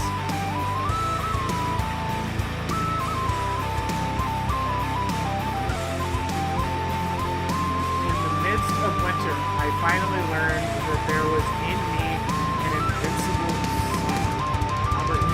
sun. What? This is what that's like the kind of quotes that you see from someone who like took a philosophy class and now calls themselves a philosopher, and they just are like meaningful, deep quotes, copy paste, slap it on the board, and they're like, wow, right? So you're gonna add anything to that? Explain it. Tell us what that means to you, how it impacts you at all. Yeah, it's a good quote, right? No, what? How are you processing it? What is the meaning you're extracting from that data? Yeah. Quote. Or like a poet. Or like a poet. Yes, just stealing a poet's.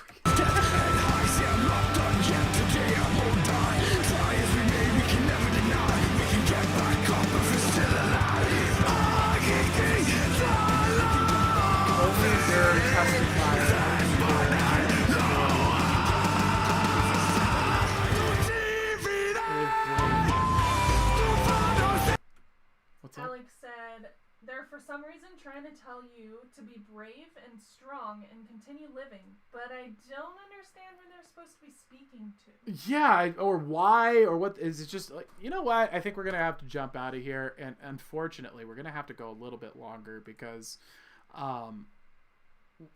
we got to show an archetypical song, like what lyrics could be. Also, there's one more suggestion from Ducky Owl. Awesome. So a lot of these, as you can see here, what I'm going with is a beat that has deeper meaning in the resonance of humor, which is a cool way to play with music. But this particular one is more about archetypical story, which is what I consider true music. Most of the things that I'm playing for you guys, I don't think of as actually music. It's more just like a humorous gag. But this one is an actual song. Turn up, set it on fire, let it burn up. Trying to break my habits, but some days I gotta burn up. What's in my wallet? The keys to the heart is in the closet.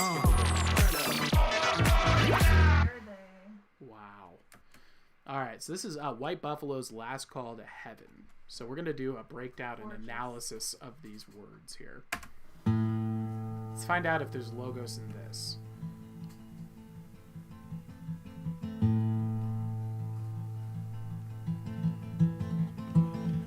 Guess I'll walk my ass downtown, but I'm so sick and tired of feeling lonely. So he's beating himself up, he's putting himself down. So the premise is this man walking through town and he's feeling lonely. This is a place of pain and suffering for a person. I come on up from underground. Maybe this time I will find my one and only. All he wants is to find someone he loves. He's coming from the underground, a symbolic reference to rising from his own self-made hell. And he rises up to try and find love. And he's just feeling lonely and dark and depressed. A deep place of pain. Got an angel on my left, whispering sweet nothings to me. Got the devil on my right, says look who's back upon the scene. Beautiful breakdown there of the conscious dynamic. You got the devil and the angel on his shoulder. The angel's being silent, not giving him any guidance. He's given up his listening to the Lord and God demanding him, and he's now listening to the devil speaking to him. So he's thrown away his commitment to God. He's denied it. So I duck into a dive. Well, 2 10s and a 5's all I got on me. So I sit down for a spell.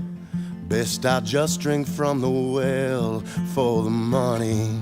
He's not drinking to drink for fun, not drinking for taste, not drinking to have a good time. He's drinking to get drunk, to drown out his sorrow and his loneliness and the fact that he doesn't have love.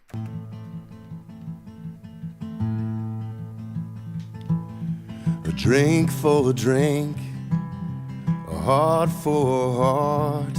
Don't know if I'll stay long. Seems like a damn good place to start.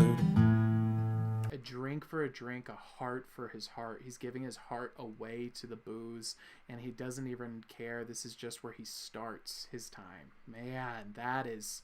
Talk about walking a character down into the pit of hell, just verbally.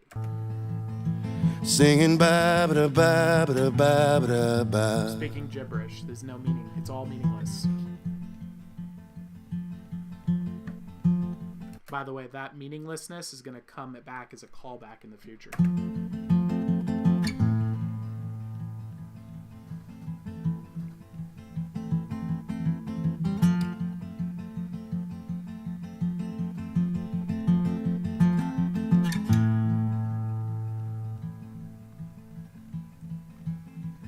Well, I ducked into the night, but I chose 2 seats to my right, his red eyes on me. He looks in his bar, and the man is staring at him with 2 beady red eyes. Says his name's Jesus, the devil's off the noose and coming for me. Jesus, so it's like he's misinterpreting that it's Christ. Jesus is looking at him and telling him that the devil's coming for him. So I order one more round, shake my head in disbelief. He doesn't turn to Christ, he turns to the booze. Start thinking to myself, this is a place you'll never leave. He's realizing the hell he's created for himself on this earth is something he'll never escape. This is going to be his life for eternity now, because he's rejecting Christ and choosing booze instead. God, man. Well, he's heading for the door. He floats across the floor like an angel. Floats across the floor like an angel. His crown of thorns goes up in flames, laughing and deranged like the devil. Like a devil. Jesus' crown of thorns goes up in flames. His eyes are beady red. He's floating in the air. He collapses at the jukebox, praying hands upon his knees. Cries the last call to heaven was in 1983. Goosebumps there, man. It wasn't Jesus at all. It was Satan pretending to be Jesus. This is his hell, and this is the hell that Satan has created for him to live in every day, to wake up, to have the hope of love, to have the hope of freedom, to have the hope of freedom from this despair, and to live that on a Groundhog's Day every day, and show Jesus come and show him the option right in front of his face. This is what you could have chose, and then laugh and mock him to his face. And you could all see this. This is all a sucker punch of Logos, because every little tip along the way, Jesus is devoid. He's never present in here, and that's what hell is separation from God.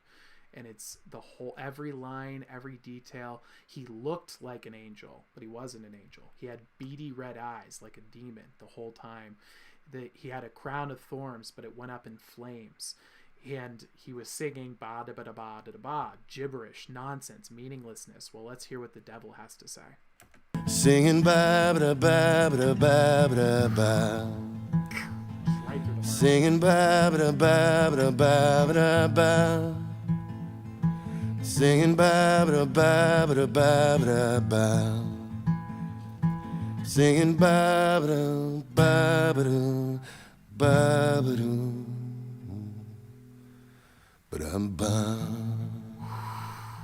That is a dark, dark tale there. of just, and it's such a visual, vivid representation of what hell really is. It's not, you know, this being cast into this place against your will to burn in the fires for eternity for your sins. It's your choice. You're just living the choices that you made all throughout your life. You chose to choose booze over God. You chose to choose loneliness over God. You chose to live underground over God. And you know, even in hell, you know you should have chose love. You know you should have gone to Jesus. But every day it's just, you know, maybe I'll just drink what I got with my $25, you know, his rock bottom on repeat every day for the entertainment of Satan to just mock you to your face. You stupid monkey human god hybrid. I got you here. You're here forever, bud, and you're never gonna leave. And he laughs in your face, and there's no escape. It's such a chilling tale of how Satan operates, and cuts right to the core. And he mentioned Jesus is Jesus in Spanish, which I think is such a clever way, because every single reference to Jesus, they have everything just slightly askew so that he's pretending to be Jesus, but he wasn't really Jesus. He never claimed to be Jesus. He said he was Jesus. Yes, that is Jesus. And so it's all building you up to this, oh, this is Jesus coming to save him. But it wasn't. It was another false hope from the devil just to torture him even further, to dig the knife in. Whew! Vile. Alex said 9 out of 10. He does a great job of conveying the pain and confusion of being lost. Exactly. It's so, and it's just, and what's great is this isn't a Christian band. This isn't like Christian music. He just realizes to make great music, he has to tap into Logos. And this isn't the only song they've done like this. They have another one called Blackbird that is the telling of the sin and the fall of man, Adam and Eve, and then showing you from how in a modern day context Satan could pull the same con again and we'd fall for it the same way again. It's whew. Beautiful.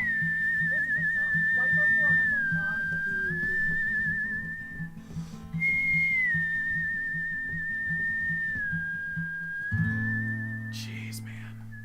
It's intense. That's an intense song there. Whew. I mean, that'll put the fear of God in you, or at least the fear of Satan, if you ask me.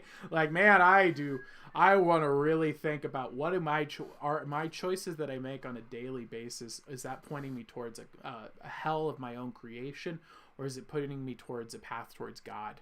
Because, man, I would hate to wake up one day and have the day that I'm living every day be my own self-made hell that I'm just going to live on for the rest of my life.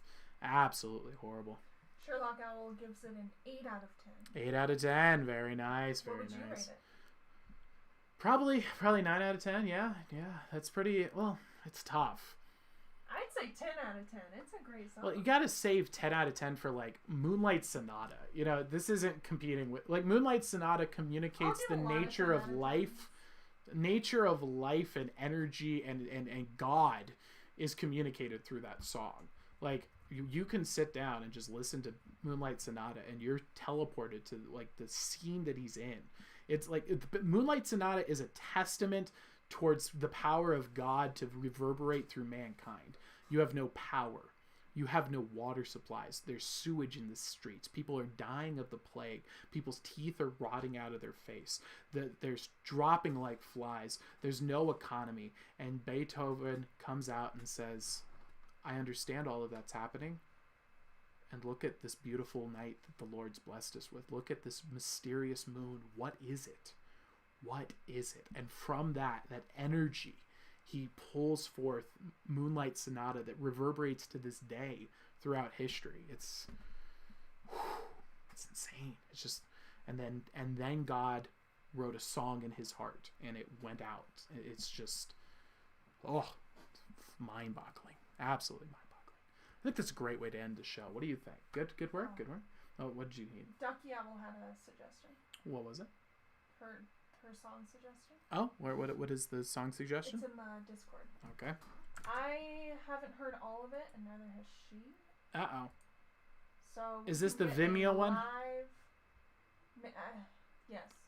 We need to check out the Vivo one, because those are typically professionally done music videos, which means that they're typically monetizing them and like running and currently selling albums. So I think we need to check that one out first. Also, to that point, I want to point out we didn't get any copyright strikes on any of the last 2 streams that we've done. Nice. So we're definitely playing by the rules here, guys. We're doing good. We want to keep up that streak. So let's definitely check that one. The VEVO ones, those are like they're currently selling albums and merchandise and stuff, and so they can be pretty darn strict. What we're trying to pull here is typically stuff that's like maybe 2 or 3 years old, and they're now onto new, bigger, and better things, so they're not really as violent about their stuff, especially if we're doing the pausing and stuff and analyzing and whatnot. And then, of course, the crazy meme videos. There's some guy in his basement's not going to be copyright striking us over a SpongeBob Trap remix. Or if he does, you know what? The humor alone is worth it. I mean, I can't imagine. It'd just be really funny if the Trap SpongeBob remix guy has a lawyer who's going out and doing copyright strikes on his Trap remix. Like that guy who has the copyright to Happy Birthday, so people aren't allowed to sing Happy Birthday at restaurants because he's just a horrible human being. Such a troll. Yeah, just terrible. Sherlock Owl says, I thought I was the only one who just sat and listened to Beethoven. Yeah, no, that's as good as it gets. It's like you hear all this modern music that comes out, and it's just like, okay, how long do you think Eminem is going to be listened to? 10 years? 20 years? How about Tom McDonald? What, 5, 10, 15 years, maybe? Beethoven's been being played for 300 plus years, and his popularity isn't waning. You ask people, who's the most famous musician in the world or of all time? Beethoven, Mozart come right up at the top. Everyone, you ask an average person, they're not going to say Taylor Swift, even though technically Taylor Swift probably has more music listeners right now than Beethoven. She's not going to hit the top of someone's list if you ask them best of all time. It's like, yeah, Beethoven, Mozart, that's Amadeus Bach. Yeah, but I mean, I don't even think Bach hits the list these times nowadays, though. But I mean, still, 300 years. It's crazy, absolutely insane. They tapped into something. We lost something, man. We lost something. We need to bring it back into society. Do you know the song? It's called like "What a Beautiful Name." What a beautiful name. No. What a beautiful world. What a beautiful world. I've heard that one. I don't know. PVs, I don't give that last song 10 out of 10 because it could have been done more with the guitar. I see. Very interesting feedback. That's something I can't give any insight on because I don't understand the music at all. I get the vibrational patterns, but I don't have any experience when it comes to actual musical production whatsoever. Just the feelings. And for me, that's actually why I didn't like music for a long time, is because I get infuriated by songs that are just lyrically nonsense. Like, what is love? It's the feeling that you feel between people, and it makes life meaningful. It's an aspect of God. Baby, don't hurt me. Wait, what? But what is that? Huh? No, what does that have to do with what is love? I don't. Teenage Wasteland. High school. It's Teenage Wasteland. Okay, cool. They're very nice. Teenage Wasteland. And so that's when I came to the conclusion, music is what people say. What it would sound retarded if they said it out loud, but if you sing it in a song, for some reason people go yay, and then so good. And I didn't see that. And then I found songs that were lyricless, and then that kind of got me into the vibrational pattern of things. Like sea shanties was a big one for me. Classical music was a big one for me, where sea shanties are, it's like it taps into some primordial element of humanity and inspires you in a way that just doesn't make sense. Yeah. That's pretty cool. And then from there, I discovered some songs that had lyrics where it's like, oh, this actually has meaning. Like Frank Sinatra's I Did It My Way. There's like depth to that. There's actually meaning to those lyrics. You're like, wow, whew, okay, Frank Sinatra, you're hitting me here.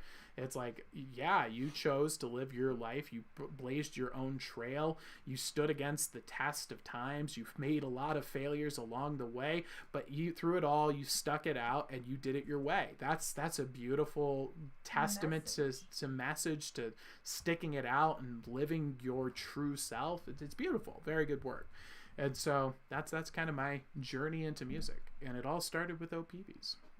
It started with me? Yeah, remember I didn't even listen to music really. I was just driving the car in silence, or I'd listen to podcasts or comedy or ebooks and audiobooks, and you're like, do you ever listen to music? I'm like, no, never. It's boring. Yeah, I like musical albums. Yeah. Where it's just them playing instruments. Instrumentals. Got it. Yeah. Awesome. I think Tyler Childers has really good instrumentals. All right. Well, shall we close up the stream? Yeah, I guess so. Do we have anything else in chat that you guys like to address? Any other comments, questions, or concerns before we head out for the weekend? Let me know in the chat, and please let me know about you guys think about this this format. Is this fun for you guys? I mean, I've definitely got the ability to do the time spell down flat. I thought that was going to take a lot longer because people were saying it was something that, like, some of them were even saying it's like you either can do it or you can't. Like, it was like a natural talent thing. So that spooked me out yesterday. And also they were saying that it's extremely difficult to master, but it seems like I'm doing a pretty good job of it. Like, we've teleported from 9 o'clock to 12:30 in like what feels like a half hour to me. I don't know about you guys, but man, it seems like a pretty fun way to speed through the day. And also, is it entertaining and engaging? Is it something that you would want to turn on and just listen to in the background?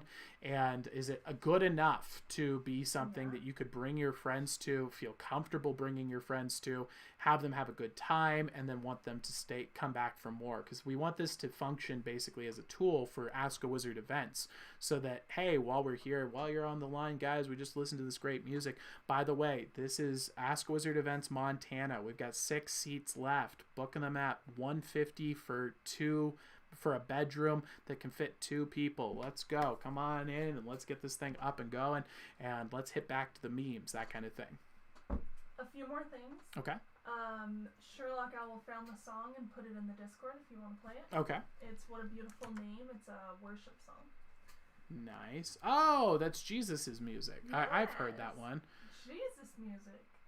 And then Alex asks, how long have you guys known each other?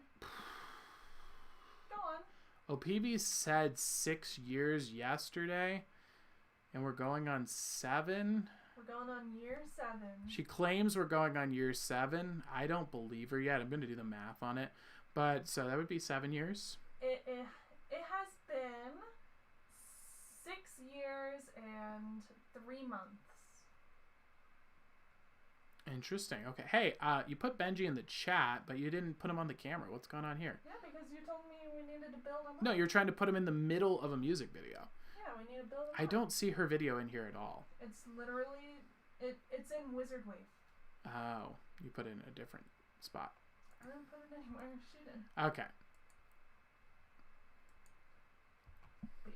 Not gonna lie, off the bat, my experience so far, every Christian song that I've heard that calls itself a Christian or worship music has typically been terrible, unless it's over 100 years old. So I'm not getting my hopes up here.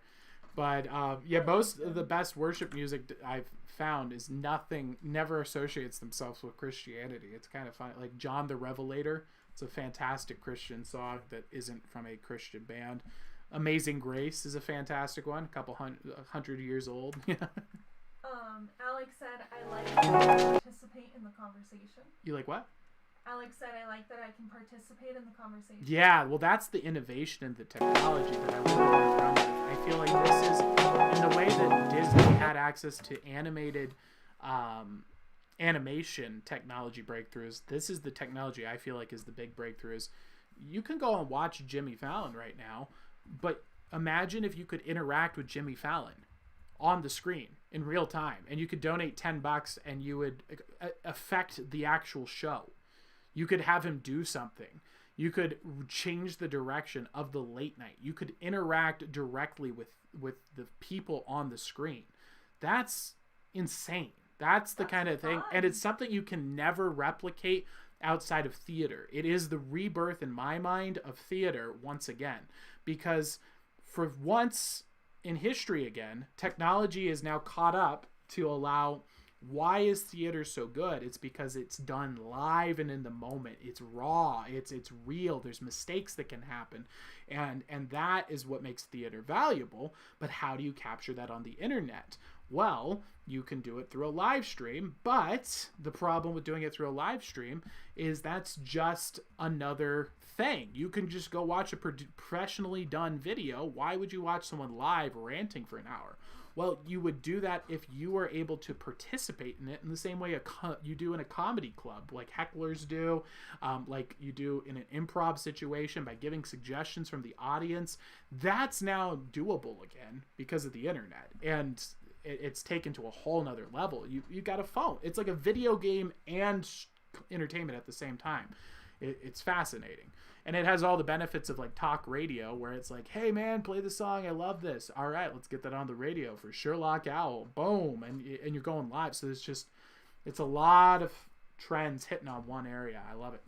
So we've been together 6 years, 3 months. 6 years, 3 months. So I was right. What do you mean? I was right. It was not 7. It was not 7. I said we're going on year 7. Mm-hmm. Also, Alex said, nice, I'm jealous. I've never had a relationship longer than a few weeks. Yeah, that was basically me. I was what you would call a 3 to 6 monther guy. That was my dream situation. I like to cycle through girls 3 to 6 months.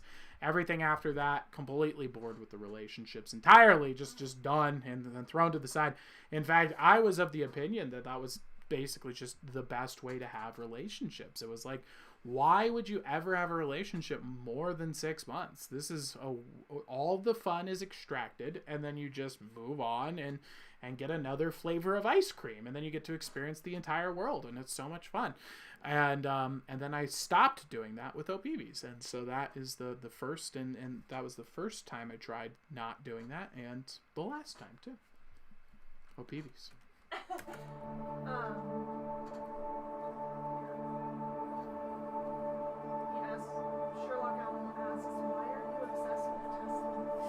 I'm not obsessed with Tesla numbers, but I am ironically becoming obsessed with Tesla numbers because it was a joke. So basically, Tesla trolled the media back in the day by going up and saying to the people, the media like put a camera on him, and he loved to just make them lose their minds by saying just outrageous things to freak them out and that were vague.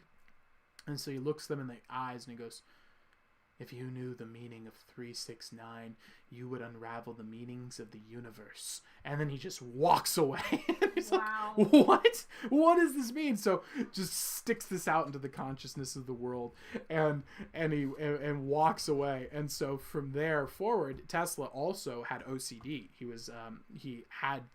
Everything he did was based on 3 6s and 9s. And so he basically put out his OCD to the world, and he would eat his dinners and lunches on 3 6s and 9s, 6 o'clock, 3 3 3 3 for his lunch. His breakfast was all around Tesla numbers. He would wash doorknobs 3 times. He would stay in a shower for 9 minutes. The dude was obsessed with all these Tesla numbers.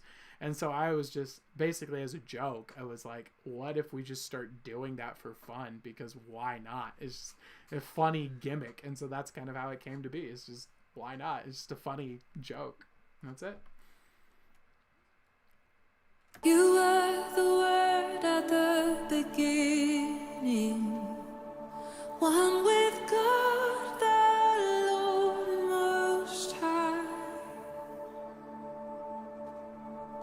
Your hidden glory in creation, it's a bit on the nose. Now revealed in you are Christ. I mean, she's good at making music. What a beautiful name it is.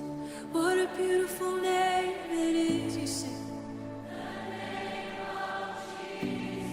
I really, really, really don't like this is these vibes, because I went to a Christian college, and oh my gosh, never will you find more depths of people living through hell than in a Christian college, because church is Satan, and it's saying that we also still stand by Christ. It is a Satan honeypot, and it is just so inauthentic and fake, and it really, and you just get these fake musicians here. Now the song itself isn't so bad, it's really on the nose. It's kind of like, compared to like, and what's so odd is White Buffalo's not a Christian band, but he conveys the archetypal story so deeply here.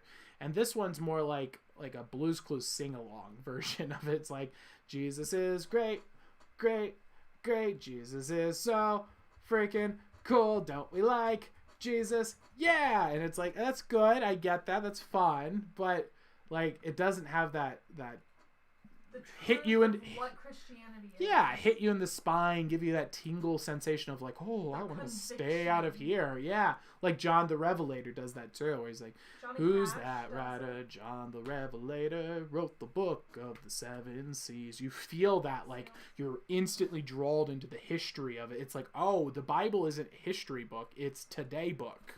I like that song about the lion. The lion, yeah. C.S. Lewis's works too are a good example of that, and Lord of the Rings. I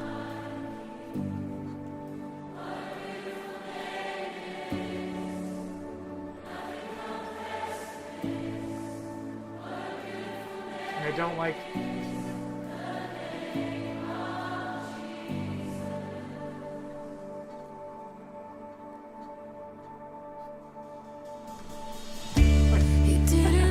I get it, but it's like, and I know, I'm sure there's people who do that genuinely because they feel compelled by it, but let me tell you, people at Biola, it becomes a competition. It literally is a competition between women who want to say, it's Pharisees. The Bible literally talks about how they hate these people.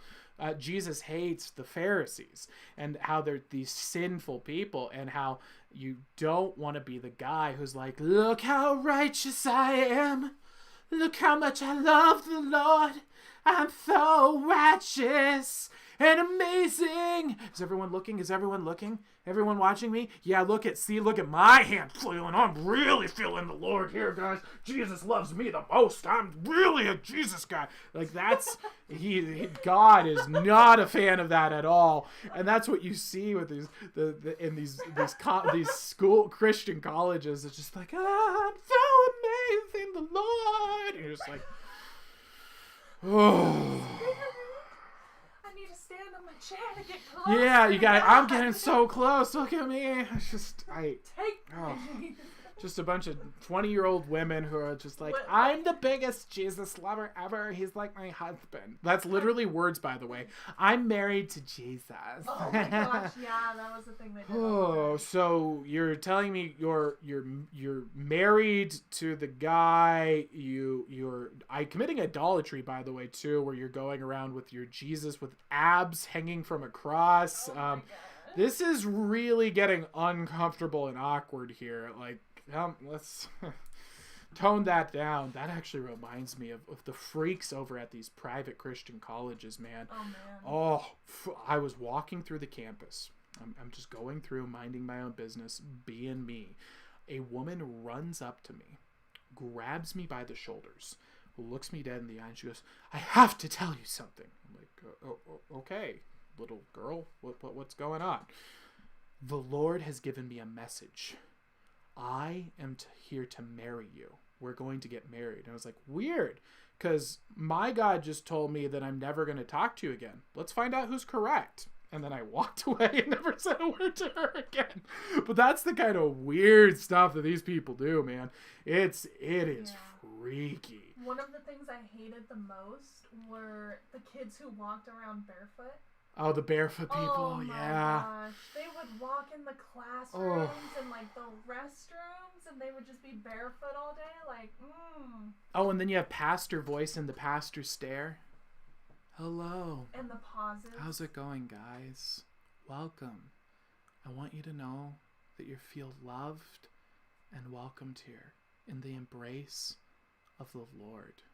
And I just wanted to take this time right now to explain to you how important it is that you connect in your heart with the love of Christ. You feel that? That's powerful, right? Wow. You're just like, can I get my breakfast, please? Yeah, man. Food. You're just like, oh, it's just, they are weird. Yeah. They're freaks, man. That's what I didn't like. We were required to go to 3 chapels, minimum. Yeah, these concerts, the reason there's people even in these seats is because they're forced to go to them. They literally won't let you graduate from the school unless you stare at them being little fake stars, because they could never make any real music. And if you fall asleep at any time, there's people watching the crowd, other students who have been like dragged into this cult, where if you fall asleep, they'll take your card and you don't get credit for attending. Yeah, security guards are there to literally make sure you're not studying or working during their little gay little songs. It's terrible. Yeah, Ugh. It felt like we were just like worshiping the people who sang and played music there instead of like actually. Exactly. It's like, hey, what if you put together a message that was so compelling people wanted to show up? Exactly. And it did. And actually, they had one guy come on campus who did that, and they kicked him out because he was so good. Really? He came in and he was just like, he was calling them out. He's like, look, I'm not here to go and do signals. I'm not here to say how great of a Christian I am. I have failed in my life, and it is because of Christ I put my life together.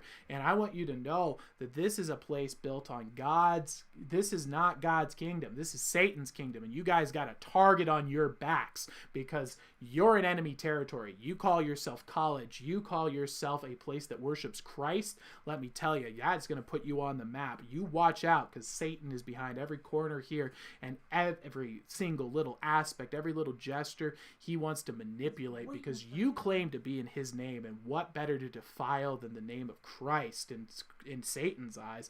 And he was on point, and so they got rid of him, of course. Yeah. And then they brought in a woman who said, and I quote, "It's okay if you don't feel," and keep in mind the school is funded by sending these kids off to go into debt to do what they call mission trips that actually end up usually spreading horrible, horrible lies about the gospel because they're not educated in any way. For example, one of them was going around and thinking about murdering women because of the way that they were taught in the Bible.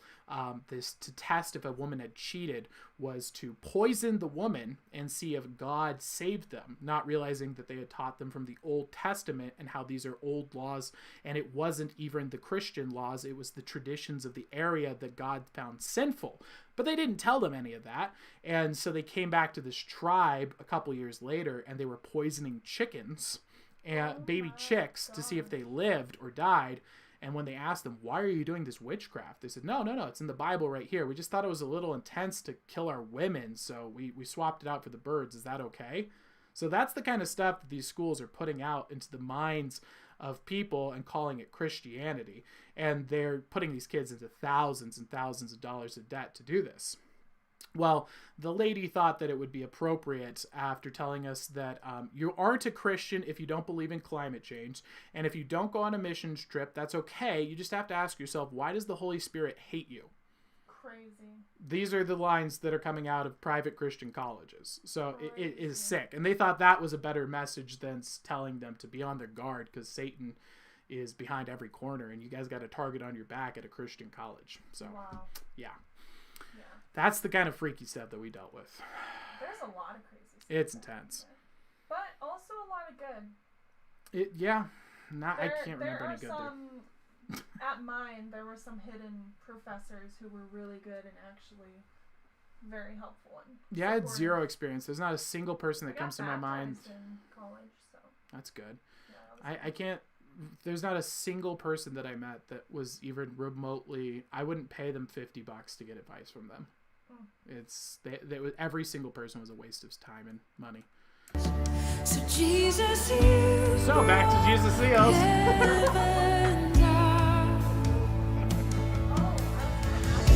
My sin was great, your love was greater.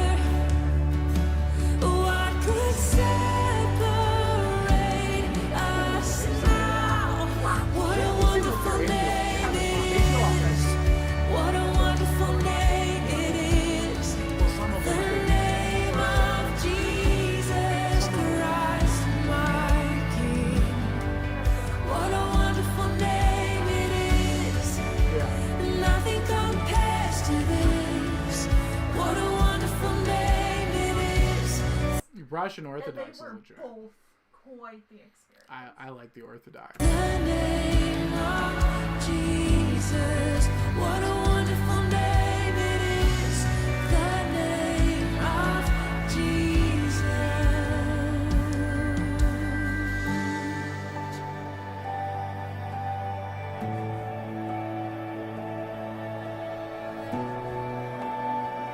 What is this? How are you contributing to violence? I can't sing, so I'm gonna do this so it looks like I'm contributing.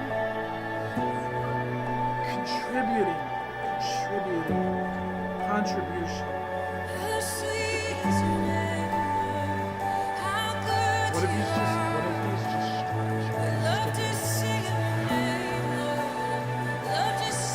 Oh no, that's the wrong religion. Oh, where am I? Death could not hold you. The veil tore before you. You silenced the boast of sin and grave. The heavens are roaring. The praise of your glory. For you are raised to life. It also probably doesn't help that you and I listened to this exact same song rehashed like a trillion times because We were like brainwashed. yeah, because They tried to brainwash these us. Christian songs also they only have like 5 that they cycle through and they just change them up slightly. It's the same song over and over and over and over again, and it just kills your connection to God, man. It really makes you just disgusted by it. And they all sound like similar, very same. Yeah, and then they you got have like the same 3 verses that they repeat over and over throughout the whole. He is a lion. He is the Lord. Yeah. Ugh. Plus, when you're in the chapel setting and these people are given free reign, they repeat the verses like 10 times more than they need to because they're feeling the spirit. Yeah. Like, come on, And then you get man. whispery pastor girl who comes up. By the way, women aren't supposed to lead in a church. That's against the Bible. So, whispery pastor girl comes in, and I just want you to know this is really spiritual right now. And I feel like this is a moment that we can really connect with the Lord. So if you could just take a moment and pray for Stephanie with me, because Stephanie is a real bitch, and we all hate Stephanie. She's the worst. But I am good, and I want to forgive her. So can we just pray right now that Stephanie will get her act together and play the guitar better? Okay, thank you. Let's pray. That girl, And that's between every single song. every single song, man. And these are just the most countless hacks you could imagine. Then you get the ones singing the lyrics, and then in between the breaks, they're preaching too. They're like, "Come on, let's hear it for Jesus, guys." Yeah. And then they sing, and they're like, "Do you feel it?" Like, oh, so many memories coming back. So do you want to showcase Benji? Oh yeah. All right. Well, I think we've heard enough of this song. Do you guys are we good to close up the stream here? We'll do a introduction to. Sherlock Owl said, "LOL, not Stephanie." Yeah, Stephanie. And Alex said, "Oh, I hate the repeating so much." Oh, this is rough. Alex, you have no idea. He is the Lord, He saves us. He is the Lord, He saved us. He is the Lord, He saved us. 15 minutes. 15 minutes of that. Oh my god.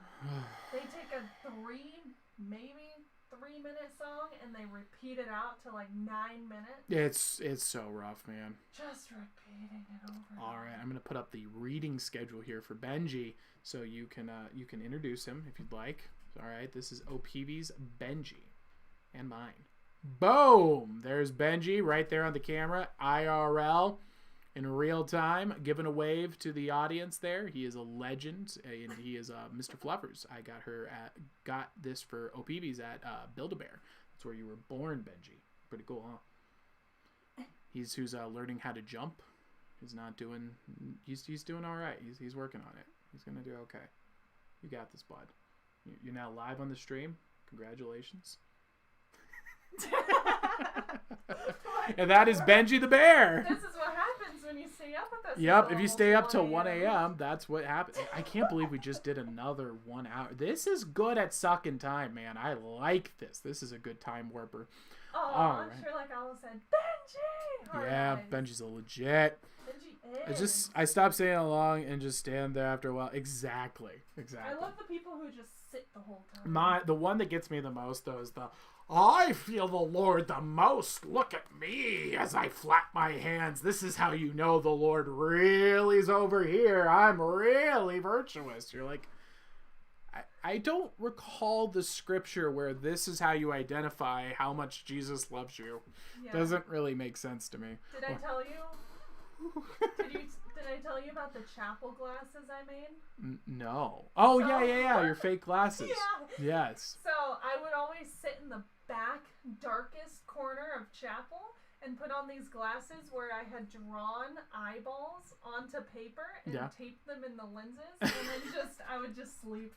So anytime one of the monitors would look at me, it looked like I was just like paying attention, you know?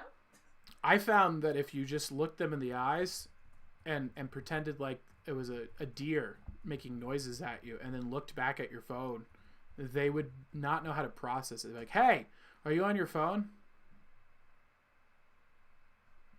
And then you just go right back to your phone. They don't know what to do with that with no response at all. If you give them no energy, they don't. If I say yes, oh, you got to get off that. It's against the rules. They say no, but if you just don't do anything, you're just like, maybe they were different. Ours would take our participation. Not me. No, they'd leave me alone. I would just keep doing my thing. What are you gonna do? It worked really well. They didn't take my card. I just looked them down in the eye, like looking at them as if they were livestock. Just, that cow there's very weird. It's just, it was very effective. All right, I think with that, we should definitely close up the stream, my friend, guys. We are up way too late here. Let's go ahead and close up the stream. Thank you so much for tuning in. Thank you for supporting the stream. Let us know your feedback in the Discord and the comment section, because again, we want to make this the best show on the internet for 1,000 people, and then we're done. Then we are going to go do Ask a Wizard events, keep doing the show, crushing, having fun, having a good time, but we got to grow this thing. And I think the Ask a Wizard events combined with this show will be great. This is to keep them keep people happy and having fun and getting through their workday, positivity, and then saving up that money, hey, I stopped drinking booze so that I could save up $150 by the end of the month. Let's do a 3-night over at the cabin. Woo, that's gonna be fun, that kind of thing. And I think we're gonna break some bad habits, and with that, we're going to replace them with incredible life-changing experiences. That is what I'm hoping for here, and that is the future I'm seeing right now, but who knows? Maybe it'll adapt and change as we grow. We'll find out. Thank you all for tuning in, and I'll see you guys all on Monday. Same place, same time, 8 p.m. Pacific Coast time. Unless we change the time and go even earlier. Maybe we will. We don't know. I'll let you know in the Discord. If you're not in the Discord, you should get in the Discord. All right, I'll see you guys all later. Peace.